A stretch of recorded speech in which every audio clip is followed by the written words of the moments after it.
Bonjour à toutes et à tous. Soyez les bienvenus dans l'amphithéâtre Santorin d'Athènes Service, rue d'Athènes à Paris. Toute l'équipe de VRT, Villerail et Transport, le magazine des professionnels de la mobilité, est heureuse de vous accueillir pour une nouvelle conférence sur le thème du câble urbain. Ce rendez-vous annuel, devenu désormais traditionnel, est une occasion unique de faire le point sur les dernières avancées de ce mode de transport. Or, il se trouve qu'en 2025, deux nouvelles installations particulièrement emblématiques doivent être mises en service. Vers la fin de cette année, en Île-de-France, le câble C1 entre Créteil et Villeneuve-Saint-Georges, avec ses 4,5 km de long et ses 5 stations, le C1 sera la plus grande installation de ce type en France. Et dès cet automne, en Corse, le téléporté d'Ajaccio, baptisé Angelo, entre Saint-Joseph et Mezzavia.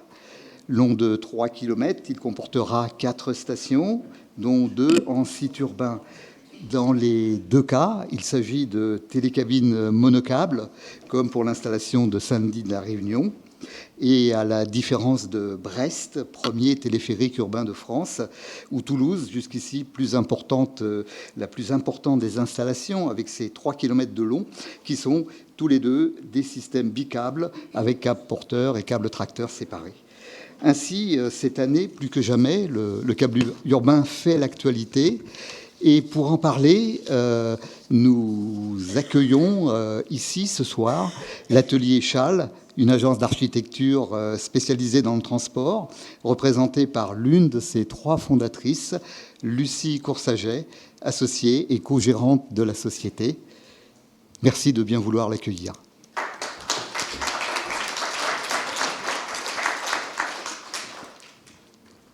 Pour le cabinet Eric, spécialisé depuis près de 50 ans dans le domaine de l'ingénierie du transport par câble, Fabien Abinal, le dirigeant de cette société.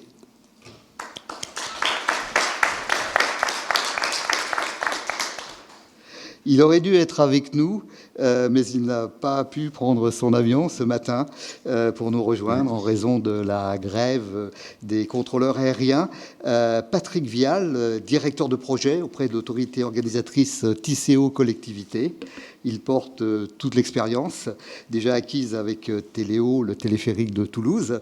Et il est normalement maintenant en duplex avec nous. Effectivement, il est avec nous. Bonjour voilà. Patrick Vial. Bonjour à tout le monde, désolé effectivement de pouvoir être présent par vous, mais les voix du ciel ne l'ont pas voulu ainsi. Mais heureusement, vous êtes là avec nous et c'est ça l'essentiel.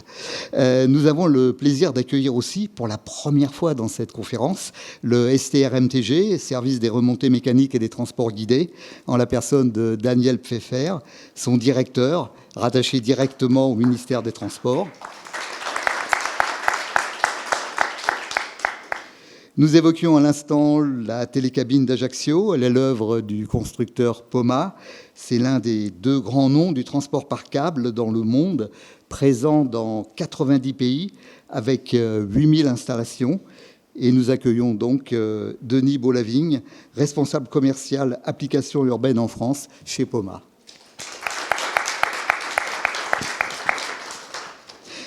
Nous avons également l'honneur d'avoir avec nous, en duplex, ce soir, le concepteur et réalisateur du système de télécabine du câble C1. C'est le leader mondial du transport public par câble, avec 15 000 installations, dont une 60aine déjà en milieu urbain.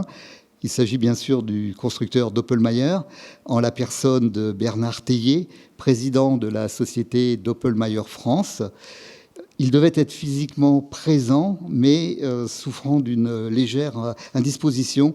Il n'a pas pu faire le déplacement jusqu'à nous, mais il est avec nous en duplex également. Bonjour Bernard Tellier. Bonjour à tous. Moi, effectivement, j'ai fait un test Covid. Ce n'est pas un Covid. Donc, c'est une grippe des plus classiques. Mais j'étais un peu à plat aujourd'hui. Désolé de ne pas être présent et un peu frustré aussi. Mais merci en tout cas d'avoir bien voulu être présent en duplex, hein, et on vous souhaite vraiment un très très prompt rétablissement. Je vais d'abord me tourner vers vous d'ailleurs. Hein. Le câble urbain, c'est relativement nouveau, en France particulièrement, mais le câble en général, c'est une vieille histoire, c'est une technique aboutie qui a fait ses preuves depuis longtemps. Quelles sont ses qualités et ses éventuels défauts, et quelles réponses peut-il apporter dans le domaine des transports urbains ? Alors effectivement, le transport par câble tel qu'on le nomme aujourd'hui est une technologie très ancienne, hein, puisque les premiers téléskis ont été construits en 1936, alors aussi bien par la société Poma, dont Denis Baulavigne représente ce soir, aussi bien que la société Doppelmayr. Donc 1936, premier transport par câble au sol. Ensuite, dans les années 60, il y a eu les premiers téléphériques. Enfin, il y en a même eu avant, mais en tout cas dans notre groupe, et je parle pour le groupe Doppelmayr, les années 60, les années 70, première télécabine. Donc, toute cette technologie a déjà une histoire, effectivement. Je voulais ajouter que c'est un moyen quand même qui est très sûr, car nous avons une capacité en France de plusieurs millions de personnes-heure, en capacité globale sur le parc français. Donc ça veut dire que la France est très expérimentée dans ce domaine-là. Je parle sous le contrôle du SMTG, mais il me semble qu'annuellement, on a aux alentours de 600 millions selon les années, mais on peut donner un chiffre de 600 millions de passages par année dans nos systèmes, tout confondus, hein, dans nos systèmes de transport par câble. Alors les qualités du système, bien entendu, c'est d'abord son adaptation à la géographie. Il est capable de franchir aisément toutes les ruptures urbaines. Alors, il franchit facilement des vallées, des dénivellations. Dans le cas du transport urbain, ce soit un fleuve, une route, une voie ferrée, etc. Il présente l'avantage, on pourra revenir un peu sur le câble 1, parce qu'effectivement, en termes de coupure urbaine, je pense qu'il y a à peu près toute la panoplie qui peut exister en milieu urbain. Il circule en site propre, intégral. Ça veut dire qu'il est complètement indépendant des autres systèmes de transport. Donc, il n'est pas mélangé à la circulation, ce qui garantit en fait une régularité des temps de parcours et un débit pratique qui est conforme à son débit théorique. Il est plutôt respectueux de l'environnement, très peu d'émissions de CO2. Hein. C'est une traction électrique. Il est bien classé aussi en termes de cycle de vie au niveau de son empreinte carbone. La majorité des matériaux recyclables. Il a plutôt globalement une bonne rentabilité. Hein. Il est confortable, quasiment silencieux. Il est rapide et fluide. Et avec des temps d'attente qui sont quasiment nuls, car on a une cabine qui se présente sur les quais d'embarquement selon les technologies, toutes les 20 ou 30 secondes. Donc, il y a un temps d'attente qui est assez faible et une capacité qui est aussi très intéressante pour le milieu urbain. Il est relativement économique aussi par rapport à son coût d'investissement et son coût de fonctionnement. Il est économique aussi en temps de construction, il est moins paralysant, j'allais dire, en phase de chantier pour la vie urbaine au quotidien, par rapport à certains autres types de transports qui peuvent réellement paralyser tout un quartier. Donc on est plutôt sur des micro-chantiers, hein. Quand on construit un pylône, on est vraiment très très localisé, donc on neutralise pas un grand espace au sol. Donc ça, ce sont les atouts du système. Pour être objectif, il faut quand même parler des inconvénients. Donc l'inconvénient premier, c'est en système aérien en tout cas, c'est le problème du changement de direction. Alors on va en reparler tout à l'heure. Hein. Ça, effectivement, Ah bon, d'accord. On va en reparler tout à l'heure. Vous voulez que je parle que des avantages, peut-être bien. Voilà, exactement. Mais de toute façon, pas de problème, on va évoquer ça parce que c'est vraiment quelque chose de tout à fait intéressant. Denis Baulavigne, Angelo, la télécabine d'Ajaccio devrait être mise en service à la fin de l'automne prochain. Comment ce projet est-il né et pourriez-vous nous le présenter ? Alors c'est un projet qui est né avec des études qui ont dû démarrer les premières études de faisabilité en 2012, qui a abouti à une mise en appel d'offres en 2019. On a été attributaire à l'automne 2020 et on va inaugurer en 2025. On a été attributaire d'un marché global de performance avec à la fois la conception, la réalisation et 10 ans d'exploitation et de maintenance derrière pour un appareil donc, qui fait... il y a 3 tronçons, 4 stations, un départ de la baie d'Ajaccio pour monter sur la colline de Stillette où il y a l'hôpital et redescendre sur Mezzavi qui est le quartier de toute l'artère commerciale d'Ajaccio. 19 ouvrages de ligne et puis une alternance. Alors c'est dans une zone assez peu urbanisée au départ. On survole un futur parc urbain et on arrive à l'hôpital et là on arrive à quelque chose de plus dense. On survole une partie du centre commercial pour atterrir justement sur l'artère principale du centre d'Ajaccio. Daniel Pfeffer, si l'on simplifie à l'extrême, on pourrait dire que tout ce qui est guidé et qui ne relève pas de l'EPSF, l'établissement public de sécurité ferroviaire, et de la responsabilité du STRMTG, mais quel est plus précisément votre périmètre d'intervention et comment intervenez-vous en particulier sur la doctrine réglementaire et sur l'instruction des dossiers d'autorisation? Oui, alors nous, c'est bon, vous m'entendez? Oui, pardon. Donc le STRMTG, c'est un service du ministère des Transports. On est rattaché à la Direction générale des Transports. Et en effet, on intervient sur toute la chaîne de sécurité. Alors aussi bien en termes d'élaboration de la doctrine, il y a un texte réglementaire, des guides d'application, des normes européennes, qu'en termes de mise en œuvre opérationnelle, qui va être donc des autorisations ou des contrôles, parce que la sécurité, c'est pas qu'un produit qu'on construit, c'est aussi un produit qu'on exploite correctement et qu'on suit dans le temps. Ça, c'est un point important. Et donc, à ce titre-là, on va intervenir sur toute la chaîne. On va voir les accidents, on va gérer le retour d'expérience et on va essayer d'améliorer de façon pragmatique la réglementation en permanence. Donc c'est ça qui est intéressant, c'est qu'on est capable inversement de s'adapter à n'importe quel type de système. Nous, on regarde la sécurité, on n'a pas d'idée préconçue. On va gérer des transports à câble, on va gérer des métros, des tramways, des urban loops, des prototypes variés en tout genre. En fait, tout ce qui va être guidé, non interopérable, va être géré chez nous. Donc ça va du train touristique, du vélo-rail aux appareils qu'on voit là. Fabien Abinal, après avoir œuvré sur des remontées mécaniques en montagne, le cabinet Eric est devenu un acteur du câble urbain à partir de 2004, c'est-à-dire Medellín. Aujourd'hui, l'urbain, ça représente, sauf erreur, le quart de votre activité. Pourriez-vous nous présenter brièvement votre société d'ingénierie ? Oui, bien sûr. Le cabinet Eric, on est une société d'ingénierie hyper spécialisée puisqu'on n'intervient que sur ce qui touche au câble. Avec trois grosses activités, qui est encore notre plus grosse activité, les remontées mécaniques de montagne, qui représentent à peu près la moitié de ce qu'on fait, les systèmes de loisirs, passerelles à câble, tyroliennes, etc. Et puis le dernier point qui a un aspect de notre activité qui est récent, ça fait à peu près 20 ans qu'on travaille sur ce type de projet, et qui est un axe de développement important pour nous, et qui est le transport par câble urbain, où on intervient et on a la chance d'être intervenu sur énormément de beaux projets, et parmi les plus beaux projets qui se sont faits en France notamment, on a travaillé sur Toulouse par exemple, on a travaillé sur le câble 1 aussi jusqu'aux autorisations, sur Ajaccio on travaille en ce moment, etc., etc.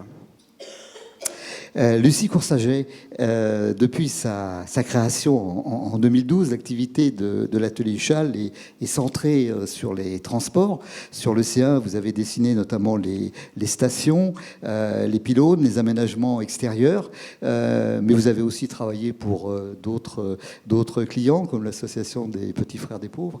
Est-ce que vous pourriez, à votre tour, nous présenter brièvement votre agence ? Oui, tout à fait. Ça marche pas. Ça marche, oui. Donc nous, on est une agence d'architecture, l'atelier Chal. On est 3 associés et une équipe d'architectes. Et on travaille essentiellement sur des projets de transport. Donc on fait des gares, notamment des gares du Grand Paris, on fait des gares SNCF, on fait du métro un peu partout en France, du tramway souterrain, essentiellement de l'infrastructure quand même, et du câble urbain, donc maintenant avec l'Océan. Patrick Vial à Toulouse, si vous m'entendez, je reviens vers vous. Patrick Vial. Pas de problème. Je vous entends. C'est super. Donc, Téléo est en service depuis 3 ans maintenant. Pour quelques semaines encore, il est toujours le plus grand téléphérique urbain de France. Quel regard portez-vous sur l'exploitation dans la vraie vie de ce qui a été à l'époque une véritable innovation ?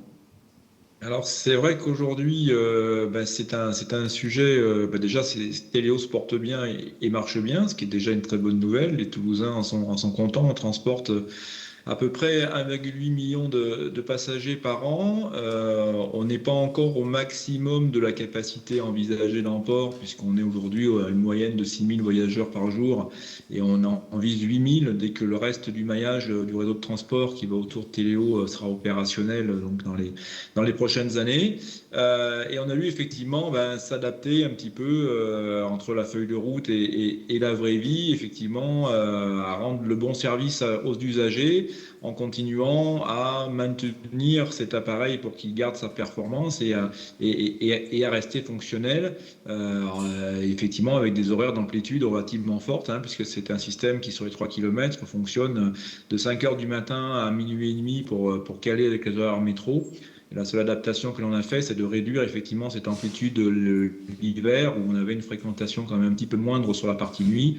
On s'arrête à 22h30, qui bénéficie à la fois de faire un effort concernant les économies d'énergie, sans forcément trop non plus dénigrer la partie service à l'usager, et surtout permettre d'avoir des périodes de maintenance de nuit un petit peu plus confortables, à la fois pour la maintenance et que les équipes d'exploitation continuent à s'exercer également pendant cette période-là. Alors, l'une des exigences à satisfaire pour le câble urbain était bien sûr l'accessibilité aux personnes à mobilité réduite. Bernard Théier, comment cela s'est-il traduit pour vous, qui êtes le concepteur de la partie technique du câble C1 ? Alors en effet, c'était un objectif majeur sur le C1. Et je pense vraiment que la technologie du câble, justement, permet des possibilités d'accessibilité très, très satisfaisantes pour tout type de PMR. Par exemple, on arrive à réduire à une valeur quasi nulle ce qu'on appelle la lacune, c'est l'espace vide entre le bord de quai et le marchepied. Et au câble 1, donc je pense que Lucie Coursaget d'Atelier Châle pourra vous en dire plus au niveau des stations, tout le travail qui a été fait de l'accessibilité des stations. Mais par exemple, toutes les stations sont de plein pied, donc on n'a pas d'escalator, on n'a pas d'ascenseur. Et on a vraiment travaillé le sujet en collaboration justement avec les architectes pour être le meilleur possible dans ce domaine-là. Ensuite, en ce qui concerne les cabines, où là, Doppelmayr a été plus l'épicentre du sujet, avec les associations de personnes à mobilité réduite. Donc ça a été un travail collaboratif avec toutes ces associations et la DMA, donc la Direction ministérielle de l'accessibilité. Et on a fait un gros travail ensemble qui a duré suffisamment longtemps, mais par exemple, on a fait des banquettes à l'intérieur, enfin, en termes d'aménagement, j'entends des cabines, on a fait des banquettes qui sont amovibles, mais de façon séparée pour pouvoir faire en sorte que les UFR, donc les personnes en fauteuil roulant, puissent rentrer en marche avant dans la cabine, puisqu'une cabine 10 places est beaucoup moins spacieuse que la cabine qui est en service à Toulouse, par exemple. Donc il fallait, avec l'espace donné, il fallait pouvoir permettre au fauteuil de faire demi-tour pour qu'il puisse se déplacer, en tout cas être dans le sens de déplacement des cabines, et ensuite faire demi-tour, pouvoir ressortir en marche arrière aussi. C'était un gros travail aussi là-dessus. Au niveau de son aménagement, toujours, on a fait un gros travail sur... Et on a appris beaucoup d'ailleurs pendant ce travail, c'est tout simplement le choix des couleurs à utiliser, le contraste des couleurs, éviter les reflets par exemple, mettre des poignées aux endroits où il faut pour que les personnes puissent sortir et rentrer le plus aisément possible dans les cabines, etc. Ensuite, on a travaillé sur la vitesse d'embarquement et de débarquement sur les quais des stations. Donc aujourd'hui, on arrive sans dégrader le débit, à avoir une vitesse de déplacement au moment de l'embarquement de quelques centimètres par seconde, et pour laisser entrer en toute sécurité et sortir les personnes, les PMR. Et pour ça, on est même allé avec les associations sur une installation qui était en service aux Pays-Bas. Et on a fait tous les tests possibles. Une installation qui présentait l'avantage de ne pas être ouverte au public et qui était exploitée par Doppelmayr. Donc on a pu faire tous les tests possibles avec les différentes personnes, ce qui a donné plutôt un résultat, je pense, au final, très satisfaisant. Alors justement, vous, Lucie Coursaget, vous êtes l'architecte des stations du câble C1 et vous avez réussi à réaliser une accessibilité totale, exactement comme pour un tramway le long d'un quai, en mettant donc toutes les stations au rez-de-chaussée. Comment avez-vous fait? Expliquez-nous. Alors oui, tout à fait. Alors quand on a conçu le C1, nous, ce qu'on s'est tout de suite posé comme question, c'est quelle est la juste échelle pour un projet téléphérique urbain? Est-ce qu'il faut faire des bâtiments ou est-ce qu'il faut faire monter les voyageurs jusqu'aux cabines avec un câble qui file? Et en fait, assez rapidement, on s'est dit la juste échelle, c'est celle qui s'apparente au système de surface. Donc celui du tramway, celui du bus, donc avec des éléments assez simples et assez discrets dans le territoire. Et la deuxième chose qui nous importait, c'était l'accessibilité universelle. Et c'est-à-dire que tous les voyageurs ont accès de la même manière aux stations.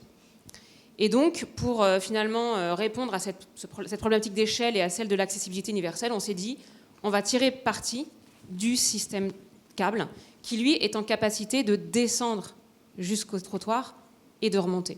Et donc, on a des voyageurs qui sortent des cabines et qui sont directement sur le trottoir et au cœur du territoire, en fait. Daniel Pfeffer, une réaction sur l'accessibilité? Oui, c'est un point très important et je crois qu'il y a un gros travail qui a été fait là-dessus. Il est clair qu'aujourd'hui, tous les transports publics devraient être accessibles. Alors, bon, on a parfois de l'historique qui est compliqué à mettre en conformité, mais clairement, il y a un gros travail qui a été fait. Je crois que les constructeurs ont mis en œuvre des solutions. Une grosse concertation en Ile-de-France, en effet, a été menée sur le sujet. C'est pas simple parce que finalement, on a des remontées accessibles dans les stations de ski, mais on n'a pas tout à fait le même public. Et en fait, les personnes à mobilité réduite qui vont skier sont en général un peu plus agiles que les personnes que nous avons en ville. Donc c'est vrai que c'était une question qu'il fallait aborder différemment. Il y a un gros travail qui a été fait, on y a participé, mais qui a été piloté par le GART et la délégation ministérielle à l'accessibilité pour faire un guide sur l'accessibilité. Je crois que maintenant, on a un référentiel qui existe et qui permettra à l'avenir d'avoir des bases pour que les prochains systèmes soient accessibles. Mais en effet, partir de plein pied, c'est déjà une bonne base. Ralentir en gare, c'est la base aussi. Et la taille des cabines, c'est vrai que plus elles sont grandes, plus c'est facile, mais on touche un peu parfois à la limite aussi des technologies, notamment quand on a un seul câble porteur et tracteur. On va en reparler d'ailleurs tout à l'heure. Denis Boulavigne, dans le cas du projet d'Ajaccio, l'accessibilité est d'autant plus importante que la station de Stiletto dessert un hôpital. Cette station n'est pas au rez-de-chaussée. Mais comment avez-vous procédé pour assurer cette accessibilité? Alors, j'ai repris les critères qui étaient indiqués dans le cahier des charges là, pour guider toute la procédure jusqu'à ce qu'on a aujourd'hui, là, les images que vous avez sous les yeux. Il y avait 3 critères qui étaient retenus, qui étaient la qualité de l'ensemble, c'est bien de l'écrire déjà, et précisément le service qui sera rendu au final.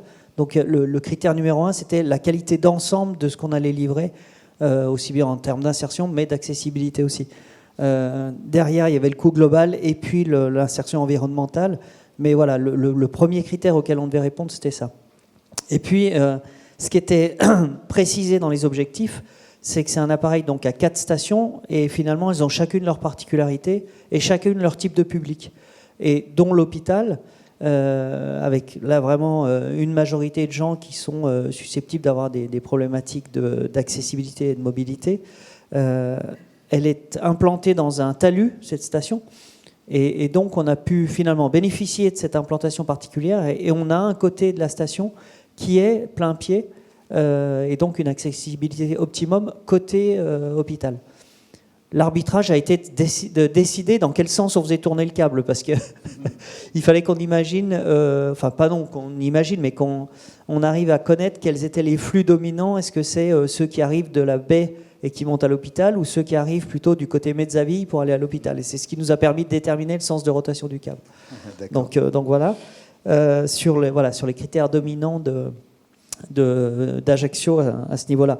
Mais je voulais rebondir sur le fait qu'il y avait eu ce travail de concertation et de co-rédaction de ce guide d'accessibilité.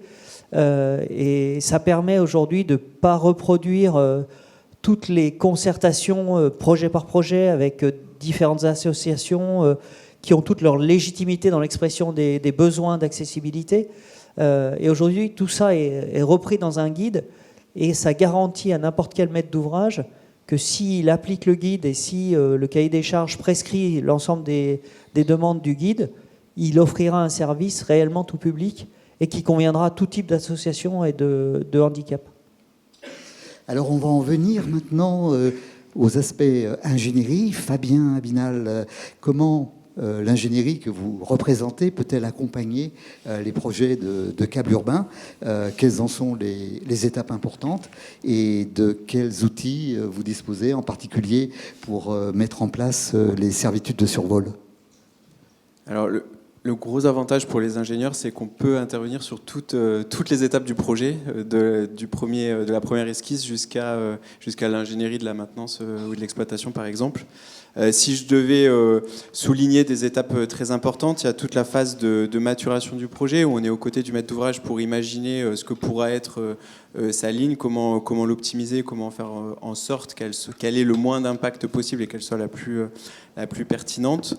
Il y a toute la phase aussi d'autorisation, qui est une phase assez lourde et très importante, dans laquelle on passe un certain nombre d'étapes de concertation, d'enquête publique, d'autorisation aussi sur les procédures sécurité. Et dans ce volet-là, c'est vrai qu'il y a un sujet qui est important, c'est les servitudes de survol, qui est le sujet qui peut toujours faire un petit peu peur, et qui est toujours un sujet sur la mise en place d'un transport par câble en urbain. Et le Code des transports a évolué en 2016, et vous le savez tous, avec des facilités qui permettent d'installer des transports par câble en milieu urbain.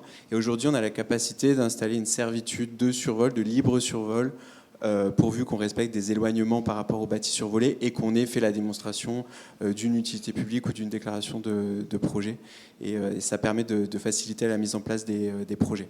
Voilà, après, dans les phases plus opérationnelles, il y a tout un tas d'étapes qui sont très techniques, notamment sur les procédures sécurité pour démontrer que le projet que l'on va construire est conforme aux attentes, et puis ensuite qu'il a été réalisé conformément à ce qui avait été présenté dans les dossiers d'autorisation. Alors, tous ces projets de téléphériques urbains suscitent énormément d'intérêt, ces projets actuellement en réalisation, en service en France. Et Patrick Vial, à Toulouse en particulier, vous êtes énormément sollicité par d'autres villes d'Europe et du monde. Vous leur apportez également votre expertise, en lien, je crois, avec le STRMTG, pardonnez-moi. Racontez-nous maintenant un petit peu cet engouement et quelles sont les conséquences pour vous. Alors c'est vrai qu'en fait, dans la phase projet, on a beaucoup échangé effectivement avec notre collègue français qui était en cours, entre Ajaccio et Paris. On a déjà échangé en fonction des avancées les uns et les autres, pas mal d'aspects documentaires. Donc on avait déjà un petit peu commencé à se parler tous ensemble. Et en fait, effectivement, fort du fait qu'on avait une certaine longueur et qu'on était le seul réseau jusqu'à présent à avoir effectivement cette fameuse station intermédiaire qui vient un petit peu dénoter avec ce que l'on voit classiquement sur l'usage du câble et du téléporté, on a eu beaucoup de sollicitations effectivement, et que l'on provoque aussi un petit peu chaque fois qu'on a des questions ou des interrogations, soit par mail, soit par visioconférence, en disant pour mener ce type de projet, venez en voir un, venez voir comment ça se passe, et avec vos problématiques, on en parle en même temps, et ça vous aidera effectivement à vous convaincre, ou pas d'ailleurs, de votre projet de téléphérique en fonction de ce que vous allez voir. Donc on a à peu près une cinquantaine de délégations par an qui viennent nous voir, c'est quasiment une par semaine.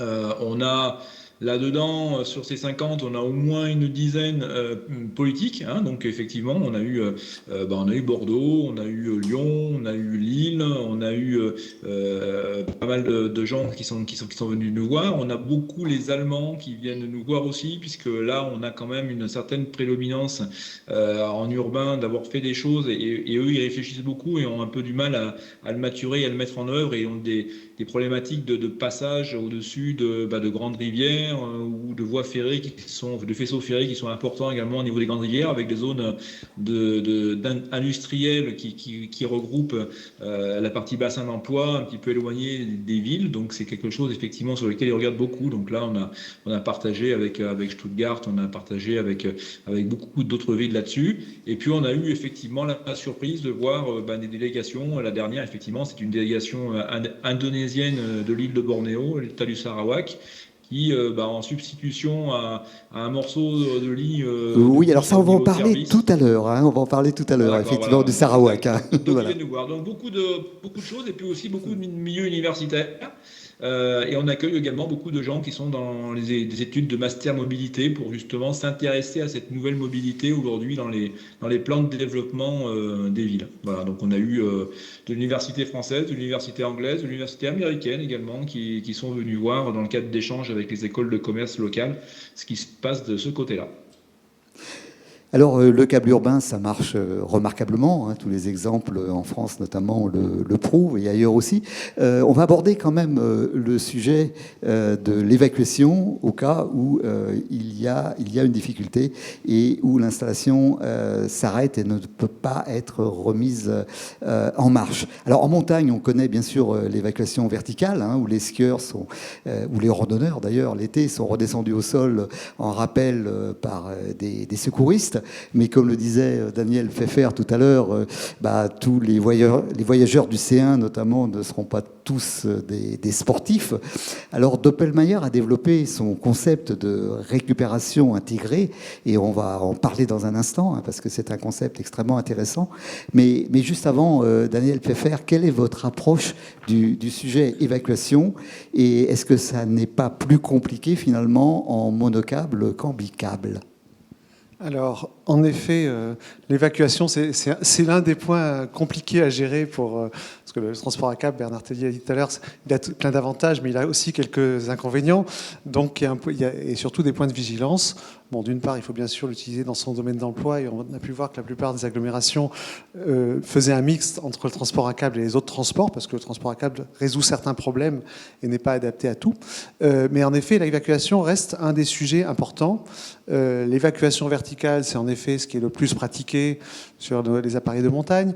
Le problème, c'est quand vous descendez au bout d'une corde, on vient de parler tout à l'heure de servitude de survol, ça veut dire que vous allez atterrir dans un jardin, sur le toit d'un immeuble, d'une maison. Parfois, c'est un peu compliqué, donc il va falloir dévier la corde, etc. Après, vous allez peut-être avoir des personnes en fauteuil roulant électrique, des personnes... Bon, on sent bien que ça ne va pas être si simple que ça. Ça marche, hein.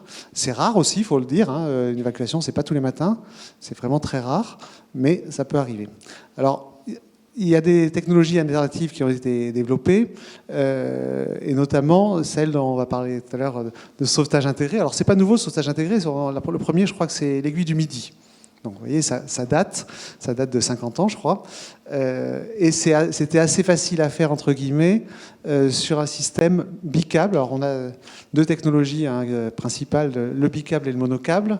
Le bicâble, comme son nom ne l'indique pas, a 2 câbles, mais en fait souvent 3 ou 4, puisque le principe du bicâble, c'est qu'on a des câbles porteurs fixes et des câbles tracteurs qui ne font que tirer la cabine. En monocâble, c'est le même câble qui tourne en portant et en tirant la cabine. Donc le monocâble est plus simple, a des cabines plus petites. Le bicâble est plus complexe, et plus cher aussi, à des cabines plus grandes, ce qui a d'autres avantages, et des portées plus grandes. Et en bicâble, c'est assez facile de mettre en place, surtout que si on n'a pas de pylône, ce qui était le cas de l'écurie du Midi, des systèmes qui permettent d'éviter un blocage complet de la cabine. Donc ce qu'on appelle le sauvetage intégré, c'est vraiment ramener la cabine en gare. Après, on est passé à une autre étape en bicâble, ça a été le 3S, donc technologie de Téléo, mais on l'avait déjà fait avant à Avoria. Comment ramener les cabines en gare tout en sachant passer des pylônes. Ça devient un peu plus compliqué. Et l'étape suivante, c'est en monocable, parce qu'en monocable, on roule sur les pylônes. Donc si on déraille, etc., il y a plein de scénarios qui sont encore plus compliqués à gérer. Donc ça a pris un peu de temps, et les constructeurs ont fini par proposer des solutions. Donc aujourd'hui, Poma et Doppelmayr proposent des solutions de sauvetage intégré. Et c'est vrai que dire aux gens, s'il y a une panne, on est sûr de vous ramener, c'est bien. Je précise quand même que c'est une vision très française, de dire que c'est le mode de sauvetage.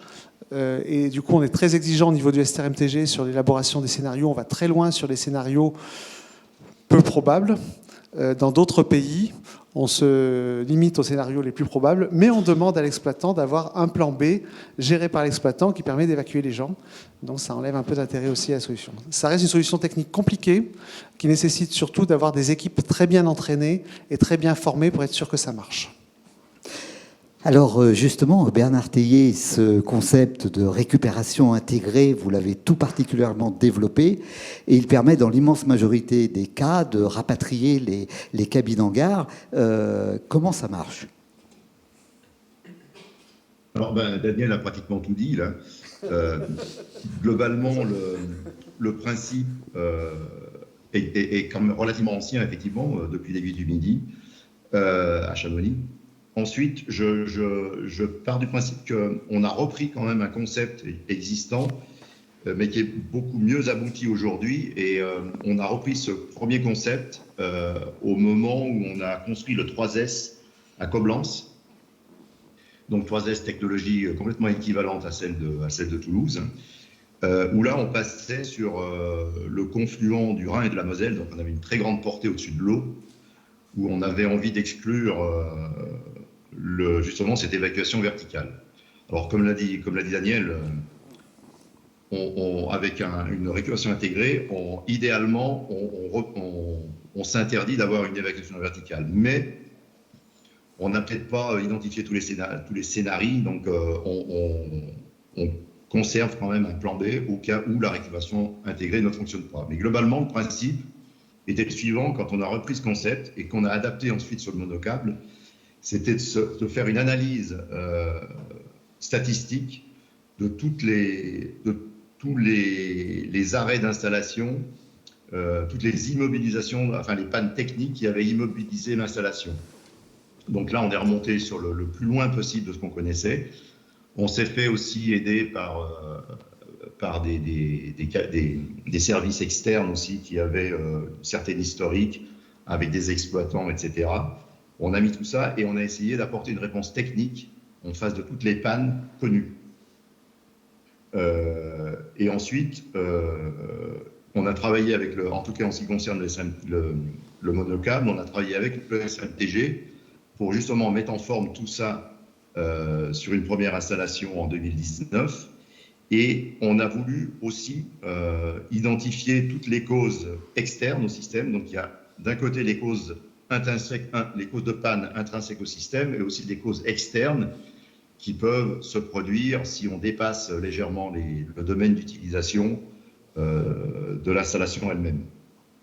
Donc je vais prendre 2-3 exemples pour illustrer mes propos.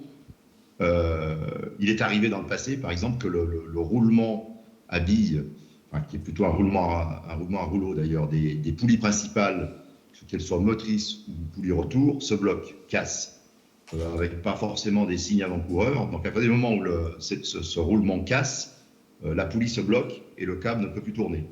Donc dans ce cas précis, on a un système redondant. Donc on a un deuxième jeu de roulement à billes qui viennent prendre le relais de cette casse. Donc il y a une détection qui permet à l'opérateur d'être averti qu'il y a une casse. il passe en mode évacuation, on passe sur le deuxième roulement et on peut faire tourner à vitesse lente et rapatrier les cabines jusqu'à la station suivante. D'ailleurs, on appelle aujourd'hui la récupération intégrée, ce qui veut dire qu'on récupère les véhicules, les cabines, dans les stations les plus proches. Ensuite, on a, comme aussi en monocâble, on passe les pylônes. On peut partir du principe qu'un câble déraille.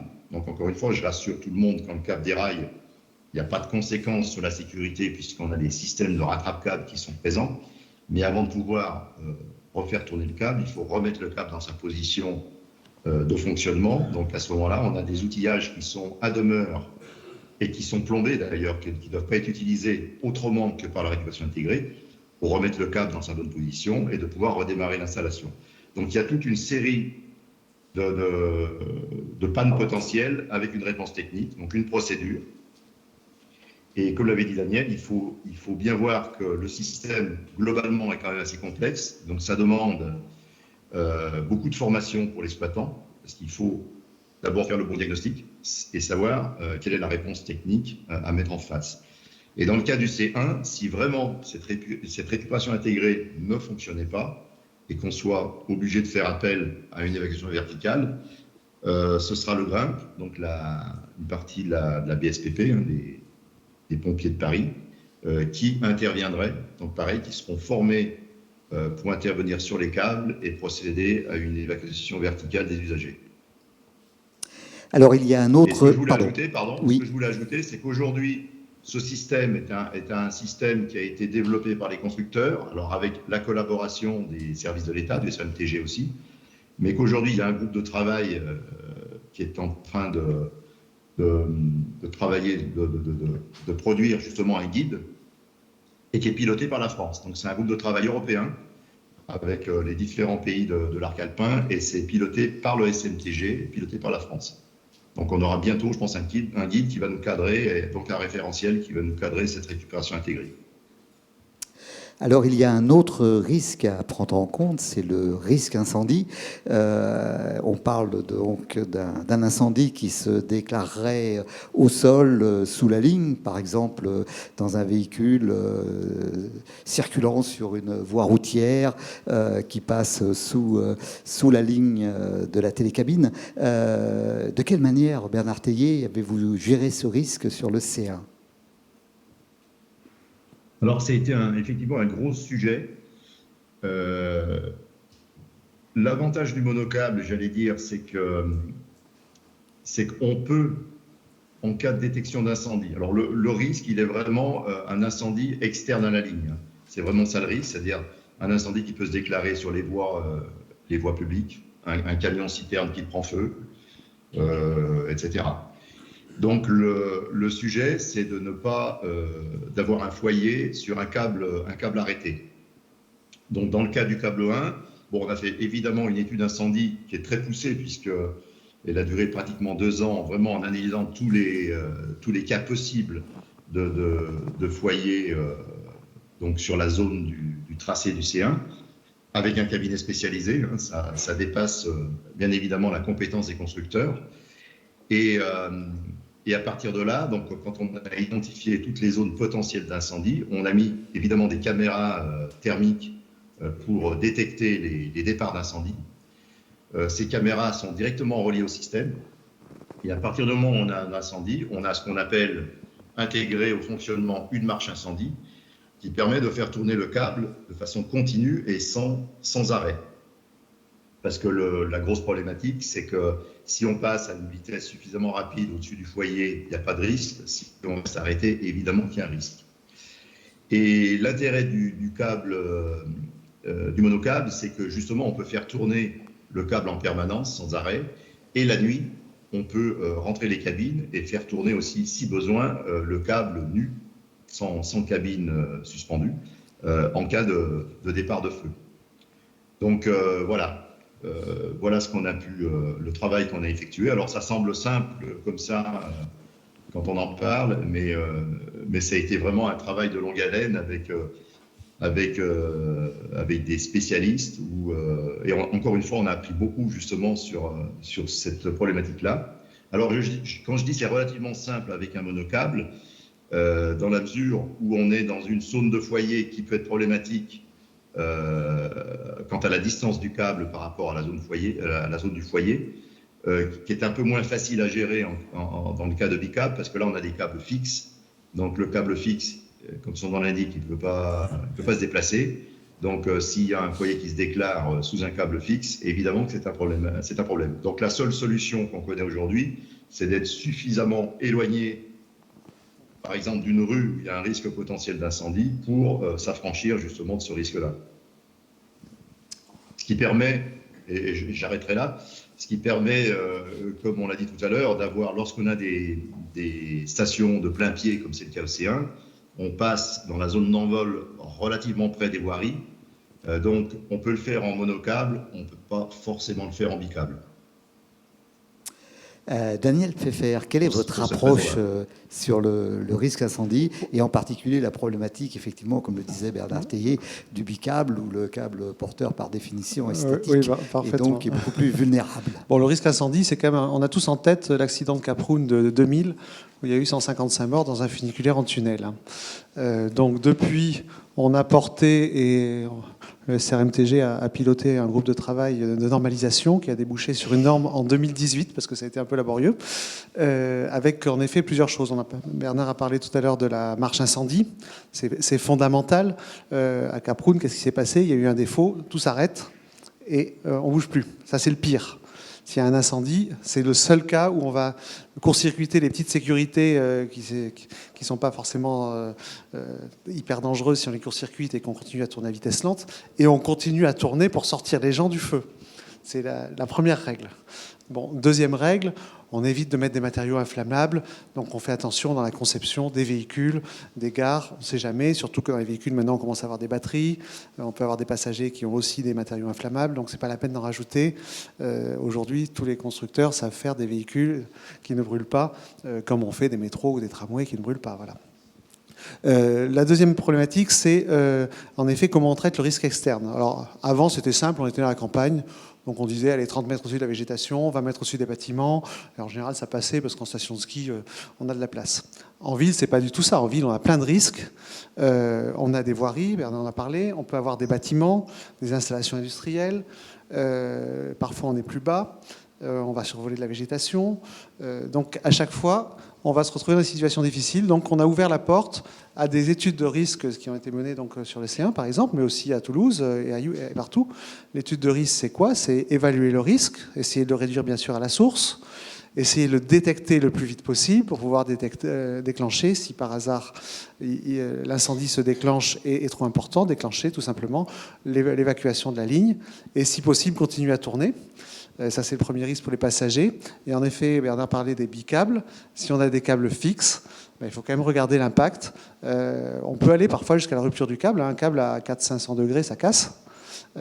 Donc, si on a ce risque-là, qu'est-ce qu'il y a en dessous et qu'est-ce qui se passe quand le câble va tomber? S'il n'y a personne, à la limite, c'est tellement rare qu'on peut peut-être prendre le risque. Si on tombe sur quelqu'un, c'est plus gênant. Donc on a eu cette norme en 2018 et aujourd'hui on vient de lancer au niveau européen la révision de cette norme qui est toujours pilotée par le CRMTG pour intégrer ces nouveaux concepts d'études de risque dans la norme incendie. Espérons qu'il n'y aura jamais ce problème à Ajaccio, Denis Baulavigne. L'un des points forts de l'installation d'Ajaccio, ça aurait été la rapidité de développement du projet. C'est sans doute un atout du câble. Peut-être les procédures administratives ont-elles été très très bien menées, mais comment l'expliqueriez-vous finalement? Parce que ce projet a été développé très très très rapidement finalement. Alors, c'est sûr que ça a été très bien mené du point de vue procédure administrative par l'assistant maîtrise d'ouvrage là, qui est ici présent, ça c'est évident. Non, il en donnera un peu plus de détails parce que nous, on est dans ce type de marché, donc je disais marché global de performance. La première performance pour nous, c'est de produire des dossiers administratifs, mais on les produit dans un cadre qui nous est défini par l'assistant à maîtrise d'ouvrage et qui, lui, ensuite, compile ces dossiers et va les déposer auprès des différentes administrations pour obtenir les autorisations. Ça, c'est tout un process qui doit se dérouler dans le cadre de la première phase de notre marché en tant que titulaire. Et Ajaccio, ça a été mené mais de manière très très intense d'une part, et avec énormément de pragmatisme. Et puis tout le monde était dans le sens de la marche, donc ça a très bien fonctionné, parce que si on fait le décompte en moins de 5 ans, on aura réussi entre l'attribution du marché et la mise en service et l'ouverture au public à l'automne cette année, avec là au milieu une déclaration d'utilité, enfin une enquête publique, et donc l'obtention d'une déclaration d'utilité publique, parce qu'on avait toutes ces problématiques de survol de foncier, et donc ça a été mené de manière très très efficace et pragmatique. Et nous, de notre côté, on était sur une équipe constituée avec architectes pour les dépôts de permis, ingénierie intégrée pour toute la partie justement des dossiers réglementaires, et puis après la part système et une synthèse de l'ensemble de ces documents pour produire les dossiers le plus vite possible et avec la meilleure qualité pour éviter des allers-retours avec les administrations. Et globalement, voilà, c'est ce qui a fait la clé de la réussite du projet. Et puis, des élus qui sont aussi très, très moteurs. Donc, faut les citer, hein, parce que les projets de transport par câble, c'est des projets de transport urbain comme tous les autres. La clé, c'est les élus. Hein. C'est vraiment la volonté politique qui fait la naissance du projet et qui fait que le projet va au bout ou pas, puisqu'on en a plein qui ne sont pas allés au bout. Et celui d'Ajaccio, il a survécu à toutes les étapes critiques, y compris une alternance politique, puisque le maire qui était en place et qui avait lancé le projet a cédé sa place.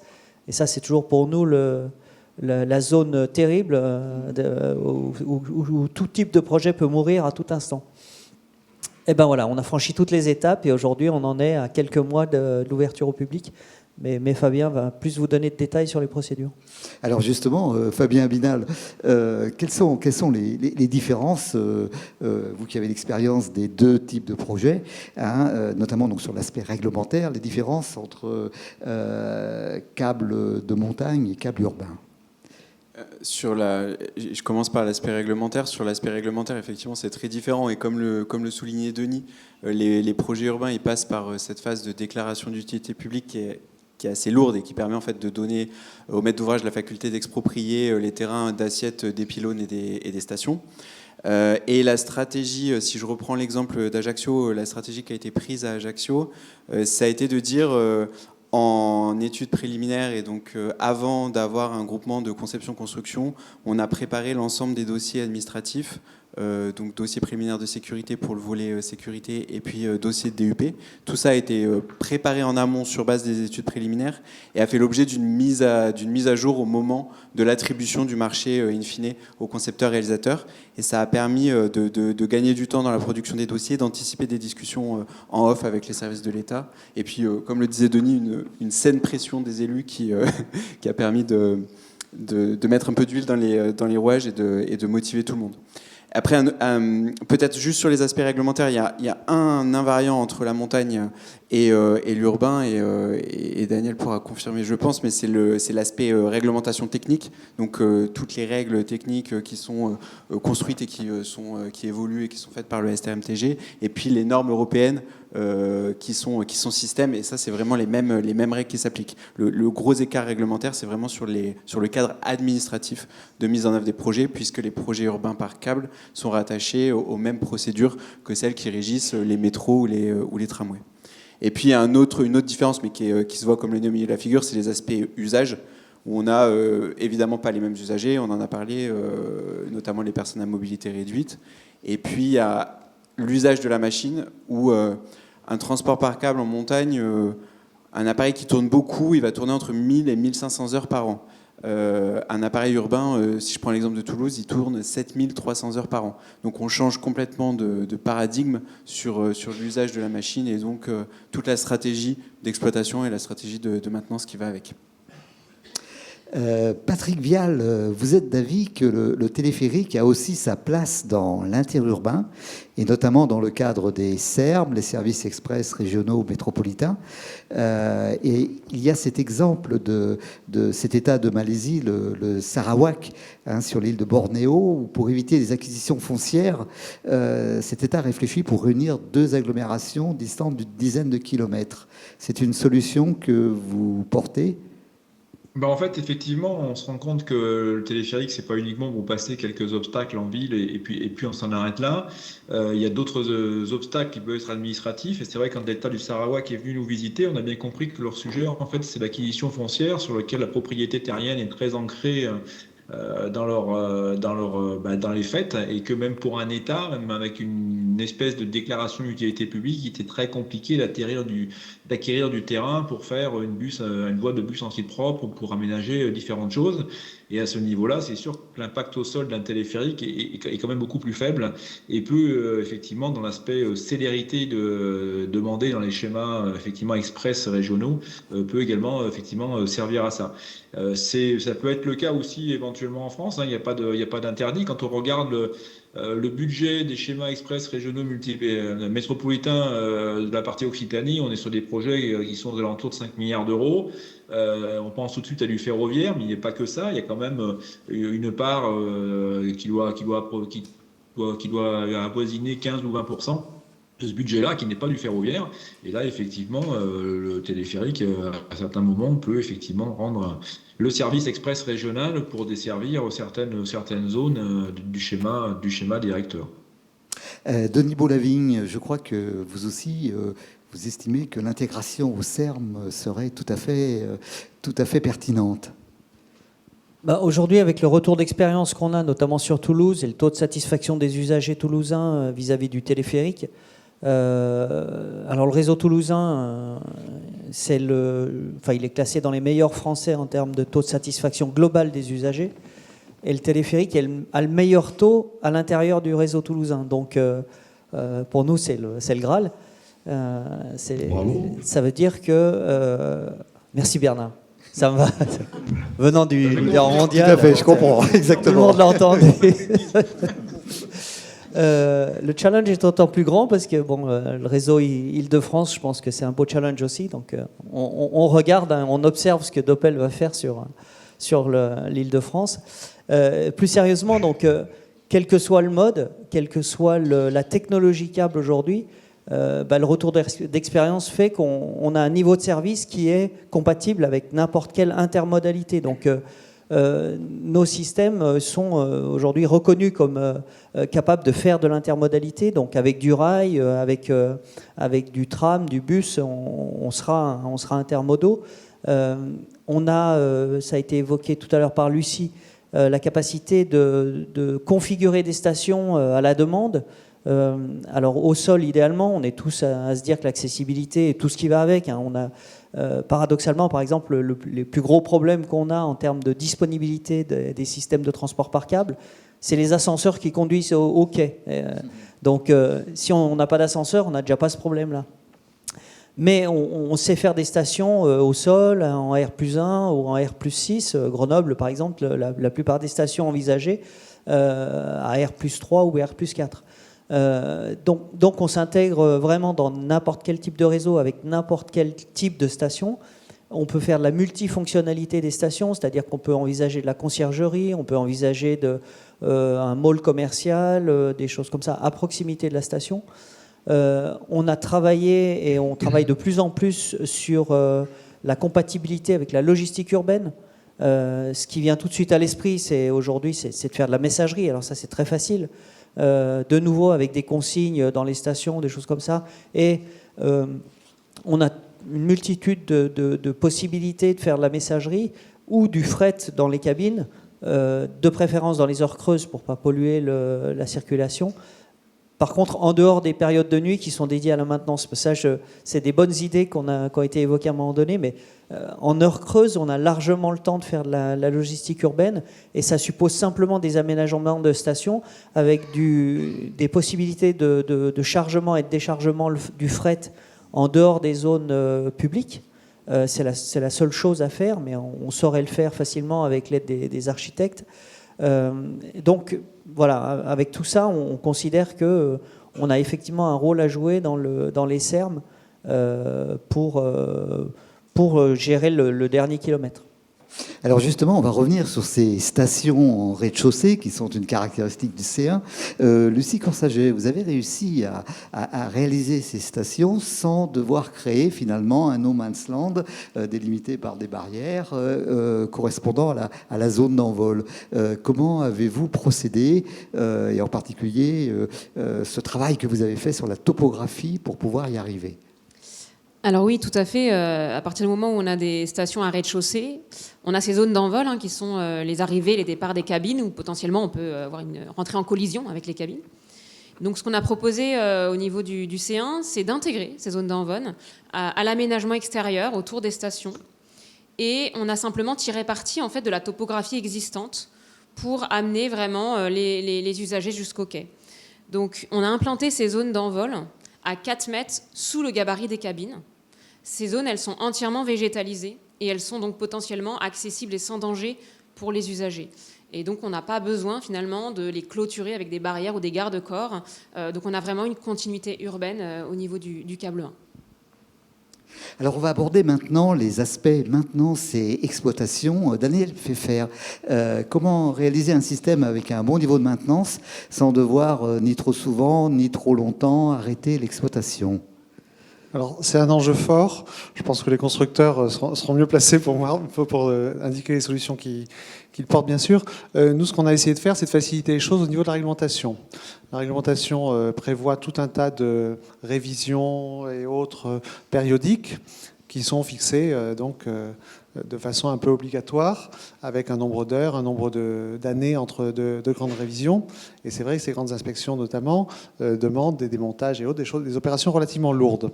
Alors, ce qu'on a voulu faire, c'est ouvrir la possibilité d'alléger ces choses-là. Et donc, aujourd'hui, quand un constructeur vend un produit, il vend une notice et il peut très bien concevoir des produits qui ont besoin de moins de maintenance, d'espacer des pas de maintenance ou de la faire différemment.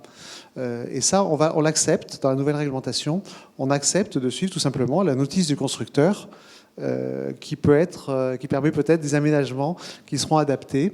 Je laisserai peut-être la parole après aux deux constructeurs qui chacun ont mis en place des choses qui permettent en effet de faire une maintenance peut-être plus en continu, peut-être plus fractionnée pour pouvoir la faire la nuit entre deux périodes et limiter finalement les arrêts complets de l'installation, puisque c'est ça qu'on vise, et peut-être aussi fiabiliser le système.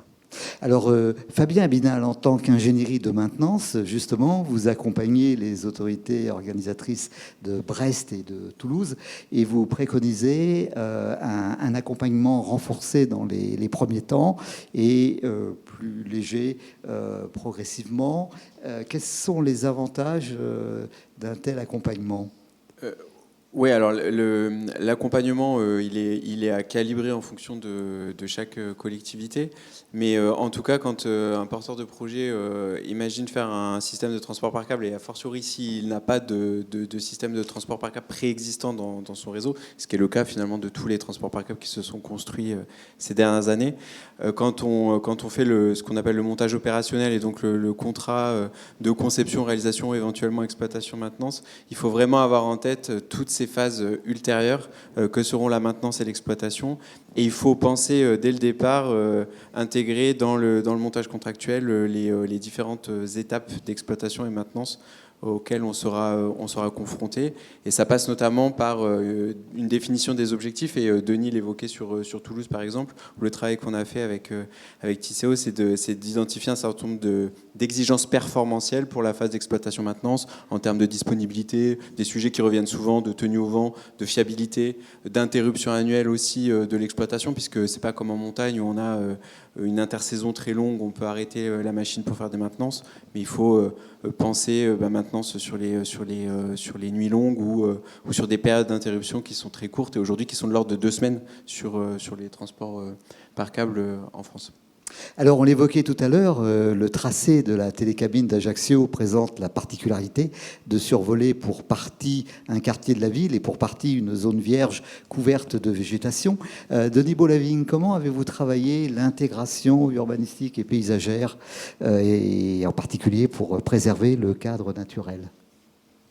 Alors, de nouveau, dans ce cadre de marché global, on a dû constituer une équipe pour répondre à cet appel d'offres. Dans l'équipe, on avait un architecte local. On l'a choisi volontairement local, donc avec la connaissance des besoins et des attentes du territoire.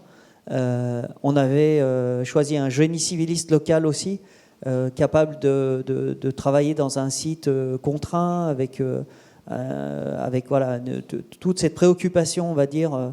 Ça a été la blague du début à la fin du chantier sur les tortues, parce que le patron de l'entreprise de BTP faisait vraiment une fixette sur les tortues. Il a apporté le plus grand soin aux tortues.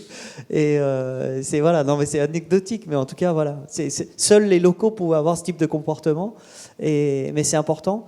De notre côté, au niveau du système, mais aussi parce que le cahier des charges était très clair là-dessus, on a configuré une ligne très haute.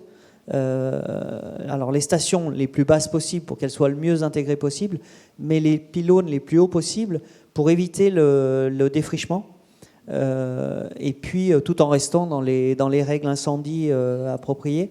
Donc c'était un peu la gageure, mais voilà, c'est une alchimie de tout ça pour au final faire un appareil qui est très intégré et qui répond à l'ensemble des attentes et des contraintes des uns et des autres.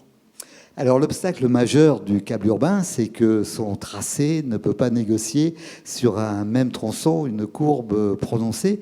Et pourtant, sur la Velderbahn à Dornbirn, en Autriche, Doppelmayr a inventé une transition sans rupture de charge qui passe du câble à un chariot automoteur sur rail.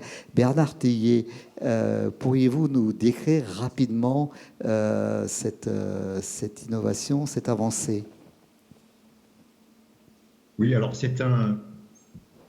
pour l'instant, on en est au stade du concept seulement. Il n'y a pas eu de construction, il n'y a pas de fonctionnement. Ce principe, c'est un système du futur, en fait, qui est basé sur une technologie 3S, donc comme celle utilisée à Toulouse, et qui se décline en 3 niveaux.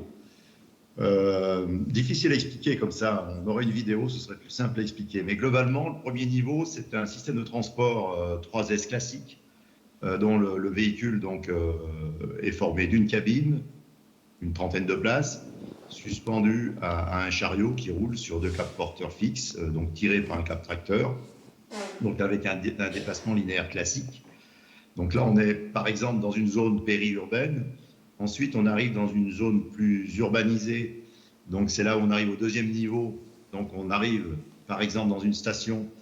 La cabine est désolidarisée de sa suspente. Elle est prise en charge par une autre suspente équipée d'un chariot, qui cette fois est automoteur.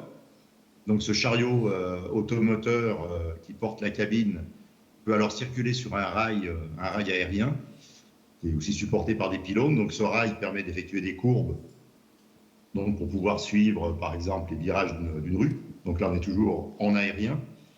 Et le 3e niveau, on arrive sur une 3e station par exemple, et cette cabine seule peut cette fois se désolidariser et être posée sur un chariot autonome pour circuler au niveau du sol, donc soit directement dans la rue. Aujourd'hui, c'est un peu difficile à concevoir un véhicule autonome mélangé avec les véhicules dans une rue, dans des rues. Je pense que le SMTG demanderait beaucoup de choses en termes de justification, ou sur une voie dédiée, donc qui permettrait de faire des courbes et rejoindre ensuite un cycle inversé pour retourner sur une technologie 3S. Donc voilà, c'est le concept un peu du futur. Encore une fois, ce n'est qu'un concept. On réfléchit à voir si un jour ce système verra le jour. Espérons. Revenons au câble C1 maintenant avec vous, Lucie Coursaget. Il se trouve que les 5 stations sont différentes, adoptent un parti architectural différent. Était-ce bien nécessaire ? Alors oui, tout à fait. Déjà, ce qu'il faut comprendre, c'est que le C1, c'est un câble qui traverse 4 communes différentes. Et donc, on a voulu profiter de l'arrivée du câble pour offrir des nouveaux espaces publics à l'ensemble des communes. Donc on a vraiment créé des stations qui sont différentes, on en a 5, qui sont vraiment contextualisées et qui appartiennent à leur territoire. Dans les 5 stations, l'idée c'est toujours pareil, c'est que les usagers et les habitants s'approprient ces stations. Ça c'est très important, on va en reparler un petit peu après sur l'écologie, mais c'est très important. Et ces espaces publics, ils ont été donc traités différemment. Parfois on est sur une passerelle piétonne, parfois sur une esplanade, parfois sur des gradins, un bassin, etc. Donc ça dépend des communes et des stations. Et du coup on offre beaucoup plus qu'un espace de transit, on offre vraiment des lieux de vie. Des lieux où les habitants et les usagers vont pouvoir s'attendre, se rassembler, etc. Donc je peux donner peut-être un petit exemple sur une des stations, celle de Valenton, qui est une station qui est vraiment à cheval entre la végétale, qui est la coulée verte du Val-de-Marne, et la ville de Valenton, beaucoup plus urbanisée. Donc d'un côté, on a vraiment continué le cheminement sinueux de la végétale, qui arrive jusqu'au quai. Et de l'autre côté, on a traité vraiment l'espace comme une grande esplanade avec des gradins, un bassin, qui vraiment fédère le lieu et propose un lieu de vie pour l'ensemble des usagers et des riverains. Donc en conclusion, ce qu'on peut dire, c'est qu'on a vraiment créé... Ce qui est au sol, en fait, appartient au territoire. Donc les stations appartiennent au territoire. Tandis que l'identité de la ligne, elle est dans le ciel. C'est-à-dire qu'elle est portée par le système, elle est portée par les pylônes et par les cabines qui, elles, sont visibles de tout le monde et traversent tout le territoire. Alors, on va revenir maintenant à la phase construction. Il y a un aspect important dont on ne parle généralement pas trop, c'est l'aspect logistique.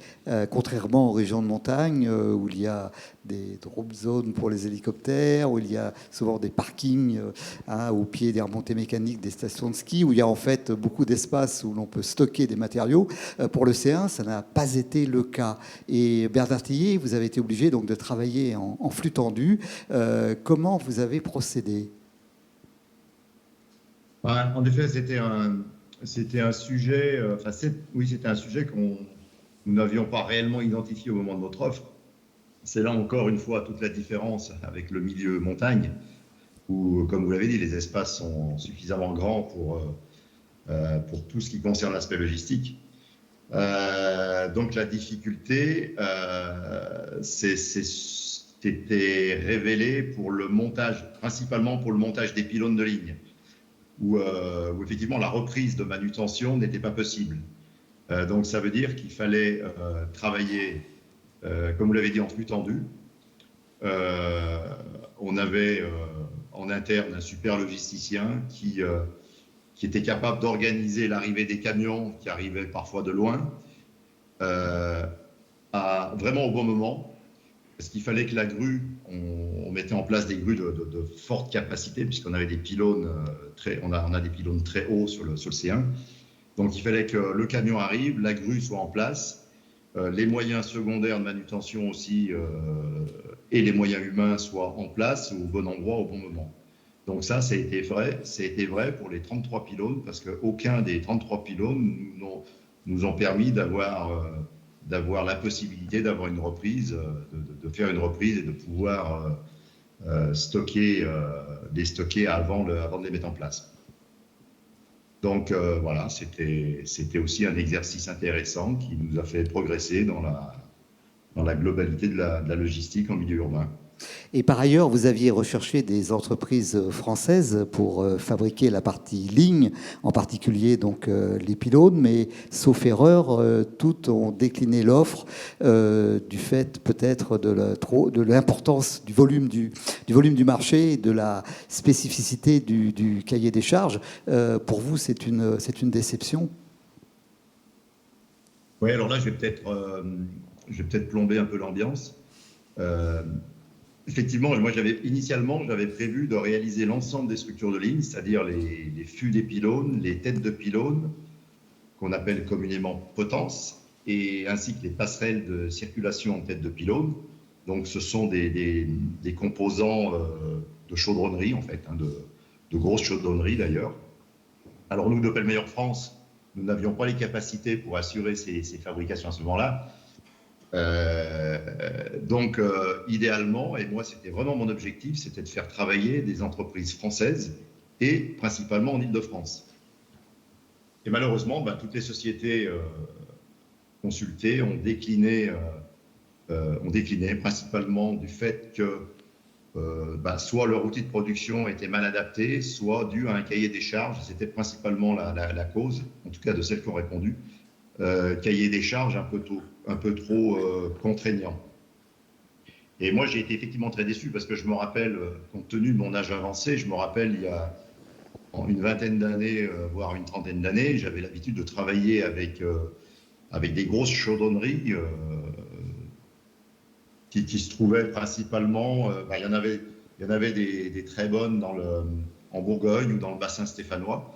Donc des grosses chaudronneries qui ont les outils adaptés justement à la fabrication de nos pylônes. Ça veut dire des systèmes de vireurs pour faire tourner le fût du pylône et puis le souder en automatique. Eh bien, malheureusement, toutes ces sociétés ont disparu. Donc, c'est triste de constater cela, mais c'est comme ça. Voilà, donc la conclusion, c'est qu'on a tout fabriqué en interne au sein de notre maison mère, donc, qui est un gage de qualité, et ça reste en Europe et dans l'arc alpin, mais ça n'était pas en France. Denis Boulavigne, de quelle manière devrait-on aborder finalement ces projets de câbles urbains? Faut-il travailler en groupement d'entreprises, proposer du clé en main, et quel modèle juridique adopter? Alors aujourd'hui, chaque fois qu'on répond à un appel d'offres, enfin la majorité des derniers, ça a été ce fameux marché global de performance, je me répète un petit peu, mais avec la composante conception-réalisation et derrière exploitation-maintenance. Le conception-réalisation, c'est quelque chose qui est assez connu dans tous les domaines de la construction aujourd'hui en France. Le fait de l'associer à l'exploitation-maintenance, on le voit très rapidement, on perd une grosse partie des partenaires. Quand on bascule dans le volet exploitation-maintenance, ils demandent très rapidement à sortir du bateau, ce qui se comprend, et donc ça... alors nous, ça ne nous pose pas vraiment de problème, mais en fait, on a vraiment deux phases très distinctes, la phase construction et puis la phase exploitation-maintenance. Côté POMA, on a, on va dire, c'est des métiers différents aussi, mais qui sont aujourd'hui maîtrisés au sein du groupe. Finalement, on a plus de gens chez POMA qui font de l'exploitation-maintenance que des gens qui font de la conception-réalisation. Ça, c'est arrivé au fil des 20 dernières années et de la croissance de l'urbain pour nous. On a 1500 personnes dans le monde qui font de l'exploitation et de la maintenance de nos systèmes. Et on a 1300 personnes qui sont dans le groupe POMA pour faire de la conception-réalisation, soit au sein de la maison mère, soit dans les filiales par métier. Donc, on s'est adapté à ce type de marché. Malgré tout, on se rend compte que, pareil, sur le retour d'expérience, y compris avec les ingénieries qui sont de temps en temps en assistance à maîtrise d'ouvrage, de temps en temps en maîtrise d'œuvre avec nous, elles sont... maintenant, elles ont une certaine maîtrise du sujet, et on essaye de construire avec ces ingénieries l'idée de revenir sur des marchés du type tramway aujourd'hui, en allotissant mais bon, c'est des choses qui méritent encore de mûrir. Les maîtres d'ouvrage ne sont pas tous convaincus de la possibilité de faire ça, mais ce serait, de notre point de vue, une évolution intéressante, tout simplement parce que le cœur du sujet, c'est effectivement le système de transport. Donc on nous demande d'être mandataire de groupements avec des entreprises du type Bouygues, Vinci, Eiffage, qui sont 50 fois plus grosses que nous, qui sont très très rodées à ce type de procédure, et qui des fois piaffent un peu d'impatience en voyant que nous on mène ça à notre manière, mais pas de manière, on va dire, aussi conventionnelle que des marchés de tram ou des choses comme ça. Donc il y a peut-être quelque chose à trouver en termes de procédures purement administratives.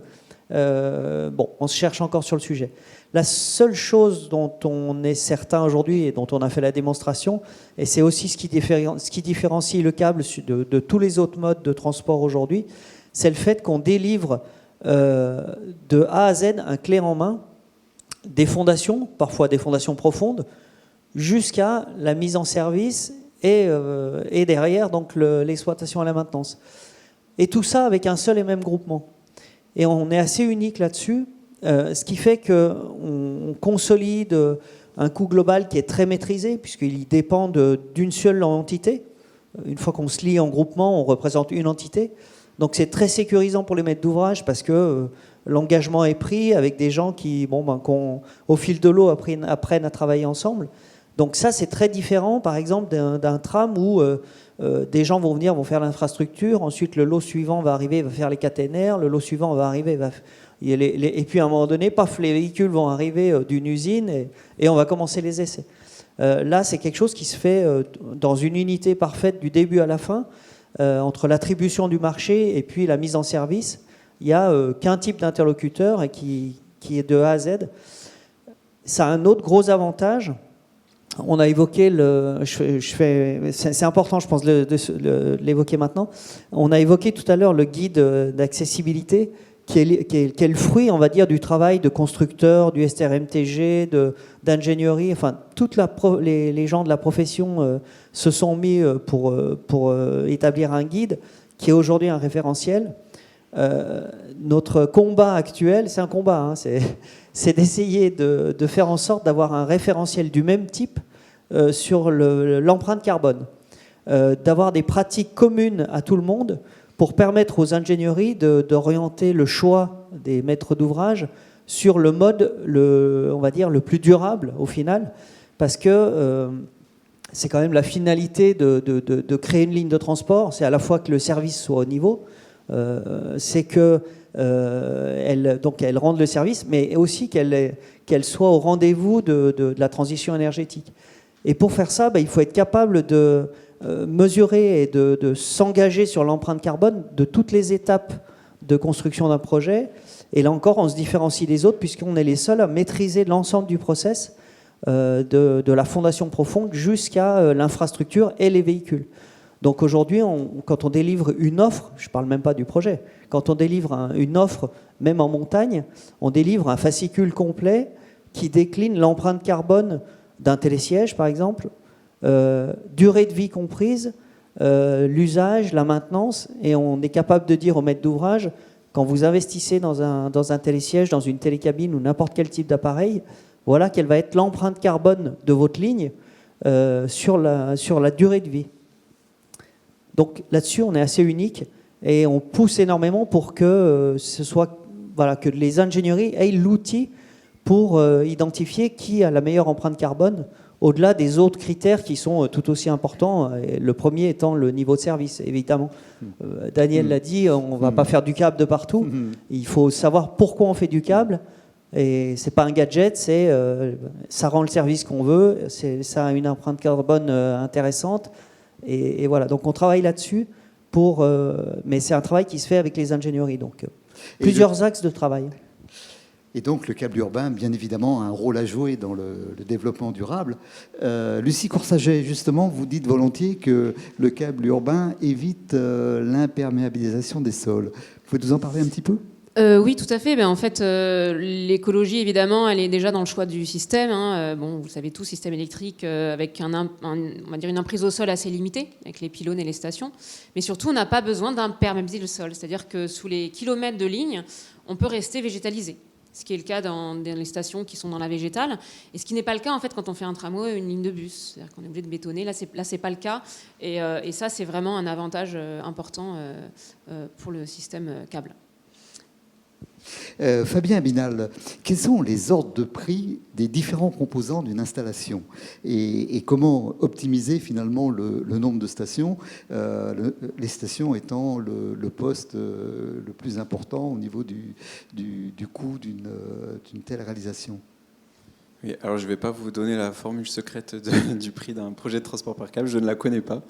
Mais simplement des points d'attention sur ce qui fait le coût d'un projet, parce que c'est un sujet qu'on n'aborde pas tout le temps et qui pourtant est très important dans le choix et dans ce qui fait aussi qu'on peut aller vers le transport par câble. C'est vrai qu'en général, un système de transport par câble est un petit peu moins cher, par exemple, qu'une ligne de tramway. Il y a des points clés qui sont générateurs de coûts, comme les stations. Les stations, c'est ce qui coûte le plus cher. Et donc, effectivement, c'est intéressant de limiter le nombre de stations quand on imagine une ligne, d'essayer de ne pas avoir des stations trop proches pour réduire justement le coût de l'installation. Et puis un transport par câble, c'est pas uniquement le système remontée mécanique, mais c'est aussi tout ce qu'il y a autour. Et les ordres de grandeur des projets qui se sont faits en urbain jusqu'à maintenant, c'est à peu près 50-50. Donc il y a 50% de système et puis 50% d'accompagnement à côté, de stations, d'ouvrages d'infrastructures, etc. Et puis peut-être un dernier point sur les coûts qui est important et qui a été particulièrement important sur le projet d'Ajaccio, c'est le coût global de possession de l'ouvrage, parce que certes, il y a le coût d'investissement initial, et puis après, il y a ce que ça coûte par année à la collectivité qui le met en œuvre. Et par exemple, à Ajaccio, le choix a été fait de confier au groupement de conception, réalisation, exploitation, maintenance l'ensemble du scope exploitation-maintenance, avec un regard posé sur ce que coûtera par année l'exploitation-maintenance de ce système, avec l'objectif de réduire le plus possible ce coût de possession ultérieure. Daniel Pfeffer, un sujet tout différent, le risque cyber. Le risque cyber est-il important dans le domaine du câble urbain? Et autrement, comment assurer au mieux la sûreté et éviter le vandalisme? Alors, on sort un petit peu de mon champ de compétences au sens strict, puisque moi je fais de la sécurité et pas de la sûreté. La sûreté étant la lutte contre les actes malveillants. Cela dit, on voit bien que quand on parle cybersécurité, on parle agression potentielle sur des systèmes d'automatisme, et à un moment on peut avoir des impacts sur la sécurité. Donc d'ailleurs la réglementation vient d'évoluer récemment pour que ces impacts sur la sécurité soient pris en compte, notamment dans l'organisation qui est mise en place, parce que la cybersécurité, c'est certes du matériel, mais aussi des comportements derrière de prévention. Donc oui, le risque existe. Après, est-ce que c'est l'installation qu'on va attaquer le plus facilement? En règle générale, les transports guidés, on parle du téléphérique, mais on peut parler aussi du tramway, du métro. C'est des systèmes un peu spéciaux, un peu compliqués à attaquer. C'est pas du Windows, hein, c'est des systèmes développés, protégés aussi. Bon, clairement, si on veut faire une attaque sur un système, je pense qu'il y aura d'autres méthodes plus faciles. Mais ceci dit, ça ne veut pas dire qu'il ne faut rien faire. Et je sais que les constructeurs s'en préoccupent, parce que de plus en plus aussi, on fait de la télémaintenance, on a des connexions Internet des systèmes, et donc il n'est pas impossible de rentrer dans un système dans l'absolu. Après, la sûreté, c'est aussi un sujet important, parce que on est en ville. En ville, il peut y avoir des agressions, des actes de vandalisme, et les constructeurs et les exploitants pourront le dire, on a mis en place sur toutes les installations des systèmes de surveillance assez développés à base de caméras de détection et autres. Alors bien sûr, il y a les caméras qui détectent un incendie, mais il y a aussi les caméras qui détectent le vandalisme et toute la télésurveillance qui est mise en place. Et je pense que certains pourront donner un nombre de caméras sur installation qui est assez impressionnant. Patrick Vial, à Toulouse, nous allons conclure avec vous. Vous avez à Toulouse un taux de disponibilité de 99,3%, sauf erreur, ce qui est absolument remarquable. Il est même meilleur. Ça, c'est l'objectif qui est atteint. Il est même des fois meilleur. Il est encore meilleur. Ah oui. Et alors, en fait, quel est donc votre retour d'expérience sur ces 3 années, en particulier sur les aspects exploitation, maintenance et satisfaction des voyageurs? Alors, au niveau maintenance, effectivement, ça rejoint un petit peu tout ce qu'on a dit et ce que disait aussi également Daniel sur l'assouplissement des réglementaires classiques de ce qu'on peut avoir en obligation réglementaire de maintenance et autres liées au progrès qu'ont pu faire les constructeurs. En urbain, et ce que c'est également Fabien disait tout à l'heure, on est sur un câble qui tourne énormément parce qu'on est à plus de 7000 heures par an. Et également, c'est un mode de vie un petit peu nouveau également sur lequel les constructeurs découvrent aussi un petit peu leur capacité de leur machine sous ces aspects-là. L'avantage de ça, c'est qu'il faut essayer de laisser de la place effectivement la nuit à de la maintenance. Tout à l'heure, je parlais qu'on a réduit un petit peu l'amplitude l'hiver, on a un petit peu moins d'usagers pour laisser justement de la place. Pas que à la maintenance la nuit, parce qu'il y a également des actions de formation et des exercices obligatoires qui sont faits par des gens qui gèrent la partie téléphérique. Donc, il faut aussi leur laisser la place pour conserver ce taux de fiabilité. Taux de fiabilité au début de tout le lancement d'opération, il y a effectivement le rodage de l'équipe technique à faire, puis il y a aussi le rodage des usagers. Il ne faut pas oublier, quelque part, on a aussi des équipements qui peuvent être déclenchés à tort par des usagers qui sont ressentis par tout le monde, puisque dès qu'on a un incident et un arrêt sur le téléphérique, il ne faut pas oublier qu'effectivement, tous ceux qui le prennent sur toute la ligne le ressentent sans voir effectivement ce qu'il y a. Donc l'intérêt également de beaucoup communiquer sur les incidents, être sûr dans la prévision de la remise en service et autres derrière, qui ne prend jamais moins de 3 ou 4 minutes quand même, puisqu'effectivement il faut s'assurer que tout est bien reparti pour pouvoir relancer la machine. Donc je dirais que ça c'est un peu l'aspect un petit peu péjorant, mais on arrive aujourd'hui effectivement à des taux de disponibilité, alors mis à part les ascenseurs effectivement dont parlait Denis, qui sont effectivement des fois des facteurs un petit peu pénibles, mais qui sont pourtant dans des choses classiques, on arrive à avoir une disponibilité qui va bien, malgré le vent, malgré plein de choses, et aujourd'hui on gère plus effectivement les phénomènes d'orage, qui sont des fois effectivement des phénomènes difficiles à prévoir dans l'approche par rapport à la technologie câble. Côté usager, quelque part aujourd'hui, on a effectivement, ce que disait Denis, on a un taux de satisfaction quand on fait nos enquêtes clients, le meilleur taux de satisfaction client sur l'ensemble de la chaîne, métro, bus, tramway, c'est pour le téléphérique, à un dixième de point effectivement supérieur en termes de satisfaction. Je pense qu'il y a un aspect très intéressant du téléphérique qui est la présence à quai de quelqu'un qui est là, plutôt souriant et plutôt expert, mais qui est aussi là pour accueillir les gens. Donc il sait renseigner, qui sait aussi écouter sa machine en termes de maintenance et également faire un reporting sur ce qu'il entend et éventuellement des défaillances qu'il pourrait avoir. Donc ça, c'est quelque chose également d'excessivement important. Il y a des gens qui ne prendront jamais le téléphérique, qui nous ont dit moi je ne me vois pas là-dedans, donc il ne faut pas se leurrer non plus. Il y a des gens qui vont dire moi je ne monterai jamais dans votre téléphérique. Bon, c'est propre à eux, il n'y a pas de souci, on ne les force pas. Mais le fait d'embarquer au sol et d'avoir un système qui est excessivement peu bruyant et qui apporte un espèce zen dans son transport. Ça, faut pas le négliger. Je pense que sur le câble EC1, vous aurez également ça dans le stress des transports classiques avec le bruit, le monde et l'ambiance, on va dire, qu'il peut y avoir, en tout cas d'ambiance sonore. Je pense que le téléphérique amène à un trajet sécuritaire, parce qu'il est sécuritaire au sens STRMTG, mais aussi vidéo surveillée et autres. Donc au niveau sûreté, il est quand même très bien. Il y a la présence humaine à chaque station et c'est très tranquille. Donc je pense que dans le facteur déstressant également de gens qui habitent, qui viennent récupérer une voiture au parking relais en extrémité de maison de téléphérique, arrivent beaucoup en meilleure forme, on va dire, physique, pour reprendre soit leur vie courante, familiale, soit effectivement la partie voiture. Et après, ce que je vous en dis, c'est aussi une super vitrine. On a également pas mal de flux touristiques. On le savait, nos amis brestois nous avaient prévenus.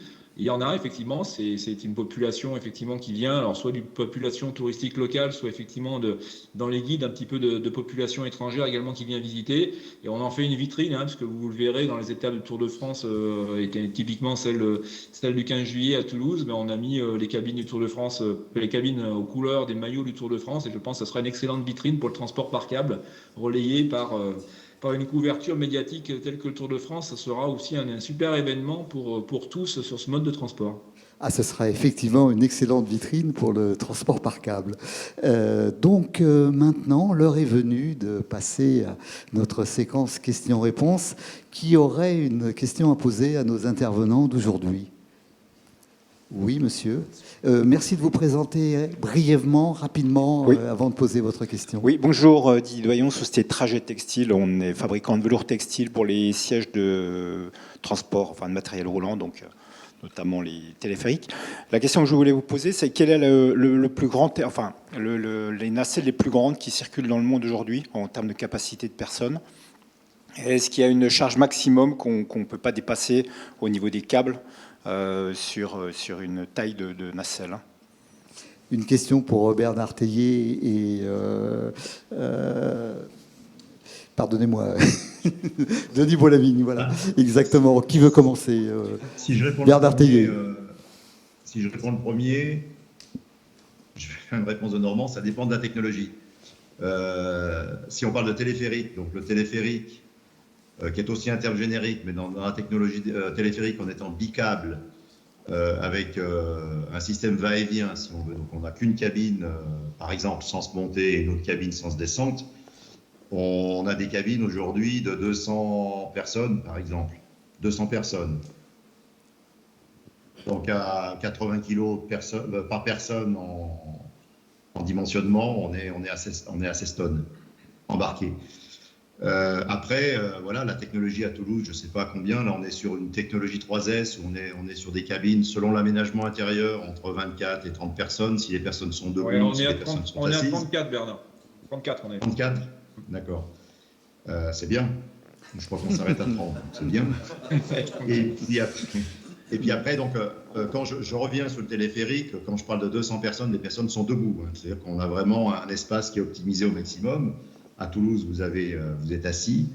Peut-être, tout le monde n'est peut-être pas assis, mais en tout cas, il y a une partie des usagers qui sont assises. Dans le cadre du C1, on est sur des cabines 10 places assises. Donc voilà, donc ça dépend de la technologie, ça dépend du modèle de cabine. Mais il n'y a pas de taille limite. Aujourd'hui, à ma connaissance, on n'a pas fait plus de 200 personnes. Sauf si quelqu'un me contredit. En système aérien, j'entends. Hein. Denis Boulavigne, pour Poma. Alors nous, on a fait 201. J'en étais sûr. Parce qu'on a le conducteur, on a le cabinier, donc pas mieux. Et après, effectivement, on a presque un ratio sur les petites cabines, le poids de la cabine correspond à peu près au poids des personnes transportées, si je ne dis pas de bêtises, Fabien, c'est à peu près ça. C'est un ratio équivalent. Et la limite, alors en fait, si je ne dis pas de bêtises non plus, mais je laisse les ingénieurs parler, Bernard, c'est quand même le fait que plus le véhicule est lourd, plus le câble doit être gros. Et après, on arrive à un moment donné où plus le câble est gros, plus les flèches sont importantes. Et après, on ne sait plus trop faire, quoi. La limite est plutôt à ce niveau-là. Je dis une bêtise ou pas? Tu as raison. Non, et c'est ce qui fait la force du 3S, parce qu'on peut avoir beaucoup de véhicules quand même assez gros qui sont répartis sur la ligne, et donc évite d'avoir la charge concentrée d'un très beau véhicule. Et c'est pour ça que le record du monde, c'est 3 km sans pylône sur un 3S avec une très très grande portée au Canada. Une autre question. J'ajouterais quand même, excusez-moi, juste... Oui, je vous en prie. Allez-y, Bernard Tellier. Oui. Denis Boulavigne a tout à fait raison. Ce qui est souvent limitant, ce sont les câbles. Et autant en milieu urbain, en étant assez globalement en horizontal, par contre, lorsqu'on est en montagne avec une dénivelée importante, on a la gravité, évidemment, qui se combine au poids du véhicule. Donc l'effort de tension du câble augmente au fur et à mesure qu'on monte. Et donc en station amont, on a vraiment des efforts de tension très importants. Et là, on est limité par le diamètre des câbles, effectivement.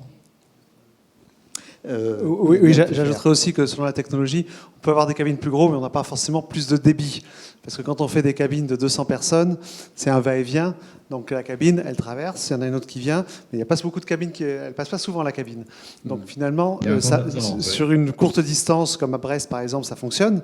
Dès qu'on veut avoir du débit sur des longues distances et plusieurs stations, ça ne fonctionne pas. On a aussi une technologie pulsée où toutes les cabines s'arrêtent quand une grappe de cabine arrive en gare.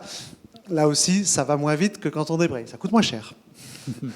Mais globalement, à la fin, on arrive sur des débits assez comparables, même si le 3S permet quand même des débits supérieurs au monocâble classique. Je rebondis sur ce que dit Daniel, parce que on a été un petit peu choqués là, par un cas de figure d'un détracteur du câble bordelais qui disait dans la presse on compare un téléphérique à un tram, mais quand on sait qu'un tram, c'est une rame de 300 personnes, c'est évident que par rapport au téléphérique qu'on veut essayer de nous vendre à 30 personnes par cabine, que le débit ne peut pas être équivalent. Alors, dans les faits, en Amérique du Sud, le dernier appareil qu'on a installé, c'est un monocâble avec des cabines 10 places par cabine, qui fait 4500 personnes par heure et par sens, c'est-à-dire à peu près, en exagérant à peine, 2 fois ce que peut faire un tram conventionnel dans les embouteillages grenoblois ou parisiens. Donc, il faut dissocier la capacité de la cabine de la capacité de l'appareil. Je tempérerai un peu, parce que ce qui fait le débit, c'est la fréquence. Donc, et après, la vitesse. Mais sur un tramway, c'est vrai qu'on a quand même quelques minutes entre chaque rame, parce que sinon, après, on ne peut plus circuler en voiture, enfin, ça bloque tout. Donc, en effet, on arrive sur des débits peut-être légèrement supérieurs en tramway par rapport aux meilleures télécabines, mais on est quand même sur des ordres de grandeur assez comparables. Et puis, quand on fait des grosses cabines, elles sont plus grosses, donc il y en a moins. Donc, on n'a pas forcément plus de débit. Une autre question, monsieur. Oui, bonjour, Philippe Chambon, SNCF Réseau. Juste une question, acceptabilité visuelle, je dirais, des téléphériques en milieu urbain. Qui souhaite répondre? Bernard, il voulait tout à l'heure. Bernard Tellier. Ça fait partie des inconvénients du système, évidemment. Alors, c'est une excellente question, puisqu'on l'a vécu au C1 à plusieurs niveaux. Alors, il est vrai qu'on n'est pas, nous ne sommes pas les bienvenus en milieu urbain en termes d'impact visuel, bien souvent. C'est-à-dire que les pylônes, eh bien, on sait pas faire des pylônes invisibles, donc il faut évidemment accepter les pylônes en milieu urbain. Et là, c'est grâce à nos architectes qui sont capables de faire de très jolis pylônes aujourd'hui qu'on les accepte un peu mieux qu'avant. C'est la problématique de la co-visibilité ou de l'intrusion visuelle. Donc, on a eu le cas au C1 avec l'immeuble des Sarrasins, où on passe relativement à proximité. Donc, on a une quinzaine de mètres de l'immeuble des Sarrasins, mais quand même, on est qu'à 15 mètres des fenêtres. Alors, ce qu'on a fait, par contre, ce qui a un petit peu détendu l'atmosphère, c'est qu'on a, dans cette zone-là, on a volontairement rehaussé les pylônes pour passer au-dessus et ne pas avoir les cabines qui circulent à proximité des fenêtres. Mais il y a clairement un problème d'acceptabilité au niveau donc, de l'impact visuel des ouvrages et puis des cabines qui circulent à proximité des zones habitées, évidemment. Oui, allez-y, oui. Mais c'est là où le maître d'ouvrage doit bien analyser le tracé pour être le moins pénalisant possible en termes d'impact urbain, en zone urbaine. Denis Boulavigne. Mais je pense qu'on pâtit encore aujourd'hui en termes d'image de la méconnaissance du fait du peu d'installations en place, surtout sur on va dire toute la partie du continent occidental où il n'y a pas de référentiel pour les gens. Ils savent pas vraiment, à part les skieurs, et c'est moins de 10% de la population. Donc on manque de ça aujourd'hui. Et on mise beaucoup sur le C1 pour que les gens se rendent compte vraiment de ce que c'est, du point de vue des riverains d'une part, et du point de vue des usagers, et du point de vue de ce fameux risque, enfin cette crainte sur la co-visibilité. On a juste une image en tête, parce que quand même les outils sont là aujourd'hui pour nous aider dans le sujet. On avait fait un exercice de mettre un casque d'immersion à des gens à l'époque où on travaillait sur la télécabine de Saint-Denis de la Réunion. Et en fait, la magie du voyage faisait que les gens, quand ils avaient le casque virtuel, ils regardaient comme ça, mais il n'y en avait pas un qui regardait pour essayer de voir ce qui se passait en dessous du niveau de l'horizon, quoi. Parce qu'en fait, le panorama périphérique, donc vous allez toujours avoir une partie de gens plus ou moins bienveillants ou autres qui vont essayer. Bon, ils seront peut-être vraisemblablement déçus aussi, mais globalement, c'est pas ce qui ressort à l'usage. La seule chose, c'est pour le moment, il y a peu d'exemples, donc il faut que les gens se rendent compte par eux-mêmes, et puis ça va dédramatiser. Mais aujourd'hui, ça reste des choses où on n'a pas, c'est pas, je veux dire, c'est pas scientifique, c'est pas mathématique. Le bruit, par exemple. C'est quantifiable, comment, ce que j'allais dire. On a des maquettes pour le simuler, on va le prédire, et puis on va prendre des dispositions pour faire en sorte que l'acoustique du système soit dans une norme qui va garantir justement le confort des riverains. Ça, on peut le faire, c'est quantifiable. La co-visibilité, non, c'est beaucoup plus délicat, et il n'y a que quand les gens auront pris le C1 qu'on jugera. Une autre question. Et le bruit, effectivement, était un critère aussi dans l'acceptabilité.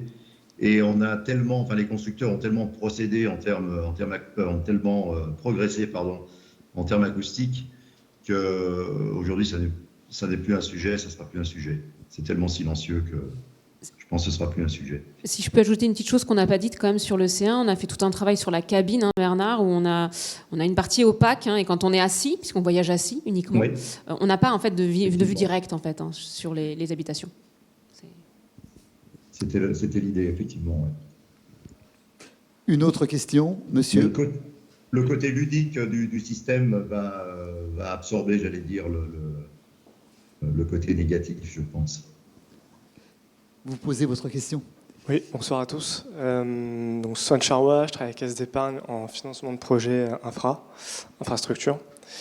Et je me demandais en fait qu'est-ce qui pouvait emporter la décision d'une personne publique sur ce mode de transport-là par rapport au bus, par exemple.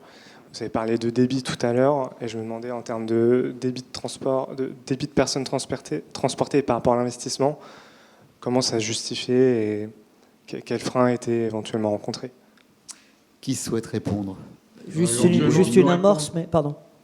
Ouais, bah sinon je peux essayer de répondre. En fait, typiquement, on a quand même une certitude du temps de parcours en téléphérique qui est inégalable par rapport à tous les autres modes qui peu ou prou utilisent une voirie, même si des fois elle est en site propre, mais à un moment donné, le site propre il traverse un carrefour. Il faut-il encore que ce carrefour ait une priorité suffisante et que ce carrefour soit pas congestionné pour que le bus passe.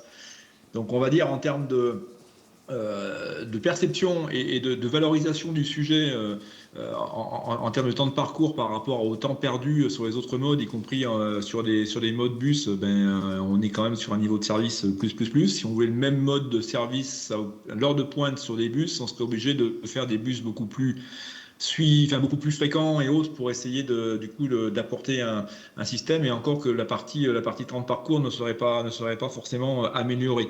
Donc sur la valorisation, il y a ça. Et puis sur un téléphérique qui, encore une fois, ne remplace pas tout mode de transport confondu, il faut que les facteurs de succès d'un téléphérique soient réunis quand même pour l'usage. Typiquement, si on a des ouvrages style une rivière ou style une colline à monter ou même un hôpital effectivement à mieux desservir qu'on desservait avant par des navettes bus régulières, le fait de supprimer ces navettes bus, d'avoir un meilleur service et de ne pas faire de ponts complémentaires, la valorisation est quasiment évidente, quoi. Donc en fait on a une valeur vanne qui est assez évidente quand on est sur le bon modèle et la bonne adéquation géographique par rapport à l'usage d'un téléphérique. Denis Boulavigne, vous souhaitez Je voulais ajouter juste rajouter quelque chose? que c'est quelque chose qu'on a vu arriver assez récemment dans les études amont sur justement la prise de décision du choix pourquoi un câble par rapport à autre chose.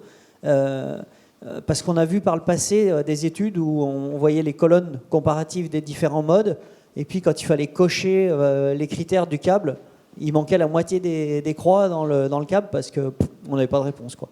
Et il y a 3 ans en arrière, ou 4 ans, Fabien, je crois, sur Bordeaux, a été produite une étude qui a servi à la concertation publique pour ce qui pourrait être le futur câble de Bordeaux. Et ils ont produit une étude avec l'étaiement du TRI socio-économique et une étude comparative de plusieurs modes qui est vraiment détaillée, intéressante, et qui explique pourquoi, à un moment donné, sur le tracé identifié, origine-destination, le câble serait l'idéal à Bordeaux.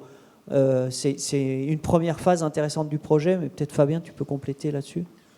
Non, ouais, peut-être pour compléter, et je prendrai l'exemple de Grenoble par exemple, où si on compare à un bus, on pense qu'un bus c'est pas cher, mais si je reprends cet exemple-là, il aurait fallu construire 2 ponts sur le Drac et sur l'Isère pour faire passer le bus parce que le réseau viaire était saturé, et donc finalement le bus s'avérait être probablement plus cher qu'un transport par câble par exemple. Une autre question, monsieur?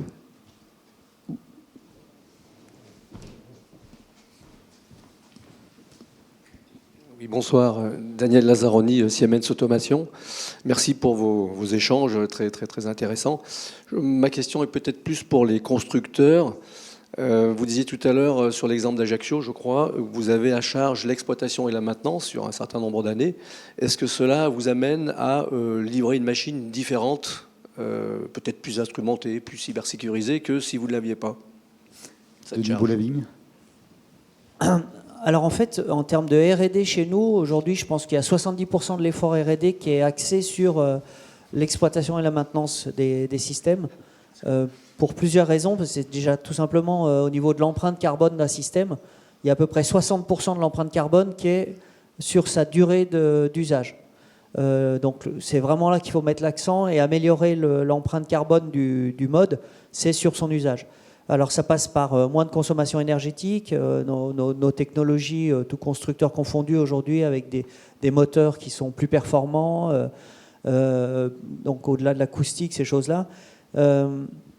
Et puis on a travaillé sur vraiment des composants critiques qui obligeaient par exemple de faire des interventions récurrentes de maintenance comme les galets en ligne. On a un partenariat aujourd'hui avec Michelin qu'on met en place. C'est long parce que c'est vraiment de la R&D tout en étant axé sur l'exploitation maintenance. C'est quasiment disruptif comme type de R&D. Donc on développe avec Michelin un bandage qui a une durée de vie qui est doublée, avec une composition avec des éléments recyclés dans la composition du bandage. Donc ça en fait partie. Ça diminue donc le nombre d'interventions, le coût de maintenance, et ça contribue à améliorer le bilan carbone. On fait tout un travail là-dessus, et pour être le plus performant possible, mais aussi économiquement, quand on est dans des appels d'offres, effectivement, on travaille à des systèmes qui sont sur lesquels on a essayé d'optimiser toutes ces opérations, et à tout niveau. Et alors quand on est dans l'urbain, on va un cran plus loin, mais il y a toute une stratégie aussi autour du stock de pièces de rechange. Donc, c'est une approche qui est très complexe. Et surtout, ça nous a conduit à travailler différemment, c'est-à-dire que il y a quelques années en arrière, on se disait que si on faisait venir nos équipes d'exploitation-maintenance pendant la phase de l'appel d'offres, on perdait l'appel d'offres à coup sûr, parce que ils allaient nous plomber la configuration du système. Aujourd'hui, quand on répond à des appels d'offres à coût global de possession, avec un engagement sur 10, 15, 20 ans, les équipes d'exploitation-maintenance, elles commencent à peser très lourd dans la balance. Et quand ils commencent à dire quelque chose, on les écoute. Et puis souvent, on modifie la configuration en fonction de ce qu'ils disent, parce que le coût global de possession s'en trouve considérablement amélioré si on a une bonne stratégie d'exploitation-maintenance. Bernard Tellier, vous souhaiteriez ajouter quelque chose à ce que disait Denis Beaulavigne à l'instant? Non, il a très bien parlé. Non, simplement, je voulais préciser que dans certains cas, nous avons l'exploitation-maintenance, mais dans le cas du C1, par exemple, le constructeur n'a que la maintenance. Et l'exploitation sera assurée par Transdev. Donc là, il va falloir travailler en équipe avec un exploitant. Et ce qui est plus contraignant pour le constructeur, puisque là, on va devoir passer par une phase de formation à l'exploitation de l'exploitant. Alors quand on a l'intégralité en interne, eh bien on a un savoir-faire qui permet d'assurer les deux fonctions. Bien, ce sera le mot de la fin. Le temps imparti pour notre conférence est maintenant terminé. Je voudrais remercier nos intervenants d'aujourd'hui pour la qualité des échanges que nous avons pu avoir. Et je voudrais vous remercier aussi, chers amis du public, et vous aussi qui nous avez regardés sur Internet, toujours plus nombreux. J'espère vous retrouver pour une prochaine conférence de VRT. D'ici là, le plus important, portez-vous bien, et nous vous souhaitons un bel été, de bonnes vacances. Au revoir. Bonne soirée. Merci. Au revoir.